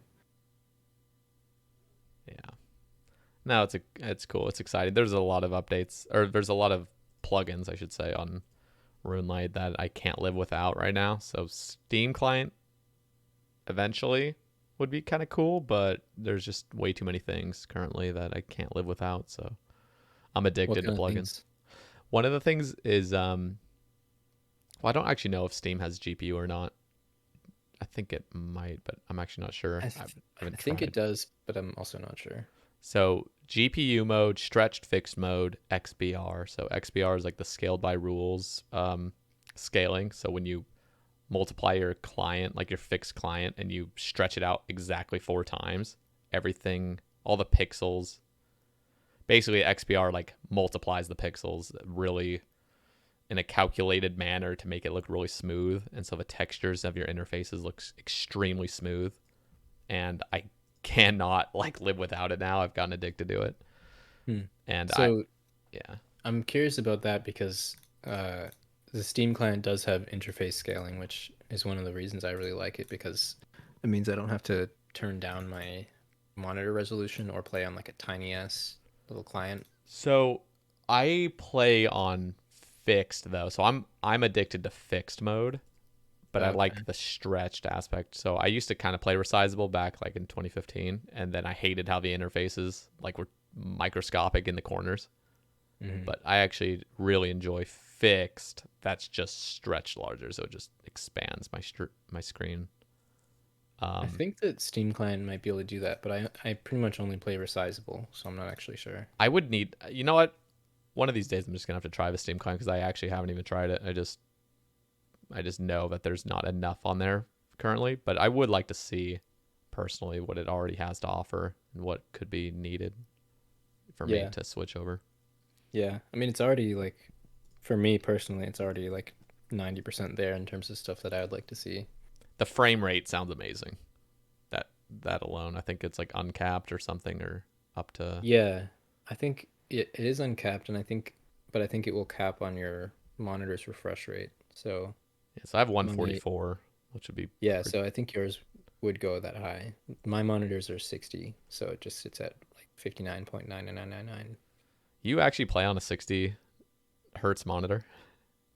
Yeah, the monitors I play on are actually monitors that were at my office, that were at my work desk, and I took them home once lockdown happened, but I've been using them for my PC instead of my work computer. That's And insane. they're So, have you experienced a higher refresh rate? no, I Okay, haven't. as soon as you switch, you will never be able to go back. And that's a promise. Like, I swear you'll feel like the most sluggish, like your mouse just can't move, like almost. So maybe Yeah, stick interesting. to it and just embrace it while you can. But as soon as you go higher, it's over. Yeah, my old monitors were like super cheap. Mm. I just got like the cheapest monitors I could get that were a decent size when I built my PC like ages ago, and I still use those for work now. You know, But these monitors are like pretty high quality, like they're 4K and have like good, yeah, whatever the like fuck, good but they color don't, and stuff, probably. yeah, but they're still 60 hertz. Yeah, my brother had a 60 4K monitor, and I brought it down here because I didn't think it would be a big deal. Because I was using 75 hertz. I was like, oh, if I just go to a 60, that won't be that big of a deal. Just literally going from 75 to 60 was painful. Wow, And interesting. I'm surprised that you actually did all that mining in 60 because Oh yeah, click my accuracy is improved like insane. Like it's an insane improvement with click accuracy. So I can imagine huh, now. that's interesting. No, I actually like want you to upgrade, but at the same time, like you'll never be able to go back down. So just make sure you can like afford the monitors initially, and then Yeah, I've been yeah, thinking about maybe getting new monitors I just would because. love to hear if you actually upgrade. I want you to tell me, and preferably you upgrade to 144. That's like pretty standard now. Yeah. I just want you to, yeah. But oh wait, also when you get the monitor, you would already know this, but you have to actually change the refresh rate because they come default 60, but you can upgrade it with the settings to 144. So, Interesting. so I had a Wonder friend. why they I had a friend that defaulted 144. yeah, no. I had a friend that bought 144s and he was playing on 60 for like a year, and he had just had no idea. So yeah, Wonder why they do that. I don't know. I mean, obviously it takes more power, like electricity, to Yeah, do it, but true. yeah, I don't know. I'm eventually wanting to switch to 240, even though that's like very negligible by the time you get to 144 already. But Yeah, I feel like I've heard people say that like the human eye can't even tell the difference between past like 60. So I'm surprised that you so noticed a huge difference. uh, I there's no way to explain it to you, but I'll just say your click accuracy will be so much better. It will just improve dramatically once you do it, and it won't even take like long to get used to it. It'll probably take like an hour, and then you'll Hmm. never be able to go back.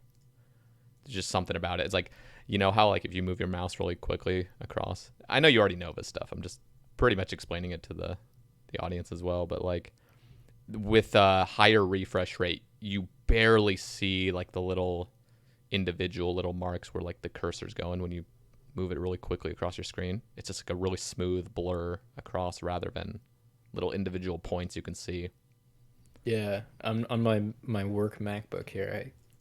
I see just like one mouse cursor every like half inch or something on the Yeah, keyboard. so it just doubles.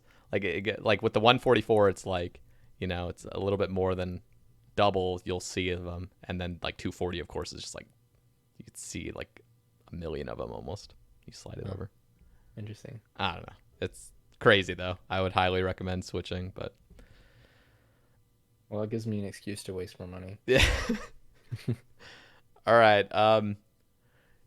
Getting close to the end of our topics. So let's see what we got. Frey asks, are there any respectable skills left on OSRS? If not for mains, are there any on Ironman?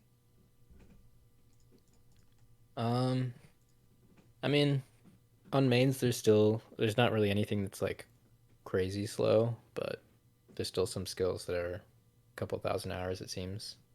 So that's still like a pretty significant grind. And it just gets harder the more restrictive you get. So once you get down to like free to play Ironman, then yeah, there's tons of skills that are super grindy. So Yeah. I think definitely yes. And it's also all relative. Like you don't have to compare your achievements to everybody else. If you're, you know, doing bigger grinds than you were doing before and progressing in that way, then that's all you should really care about, I think. Yeah. Okay. Your son, Autumn Elegy Jr. is who is that, by the way? Do you know? I have no idea. It just kind of popped up on Twitter and asked if they could name themselves that, and I was like, sure. They asked, when are you making an OnlyFans? I didn't have it in the plans, but well, they're actually, are they going no porn now, or is it They reverted it, I'm pretty sure. okay? I think at least I think it was like a publicity stunt. It had to have been. Maybe. But you don't have to post porn, right? No, you don't. It just So I could just post my videos on OnlyFans. yeah, like your RuneScape videos or Maybe I your should do gym that. videos. Yeah, I'll make some ASMR yeah, videos to fall asleep to. some feet videos as well.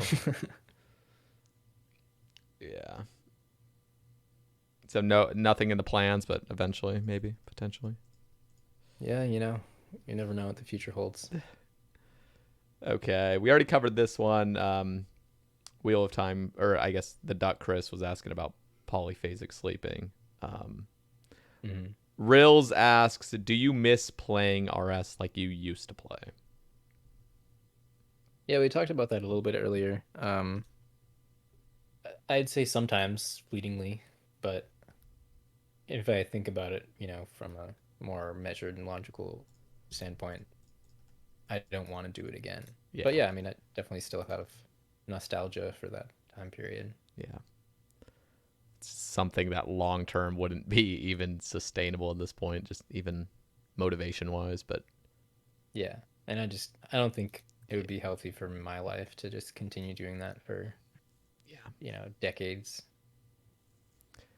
Okay. I am going to be wrapping things up with the typical question I ask, which is a shout out to 3 individuals that you would, and they can be just, you know, maybe content creators or just players or anybody in the OSRS community that you feel like deserves a shout out. Not the top 3, but just 3 individuals you would like to give honorable mentions to. That's a tough one. Well, there's the obvious candidates of like the people that I looked up to a lot and still do as players back in the day, but everybody knows who those people are. Yeah. I think I'd like to give a shout out to a Ultimate Ironman player named Tro, who has been streaming fairly consistently recently. I just think he's a good streamer and I like his content. So shout out to him. I don't watch that many Twitch streams anymore because I'm not super into like all the hardcore Ironman and PVM content. But Yeah.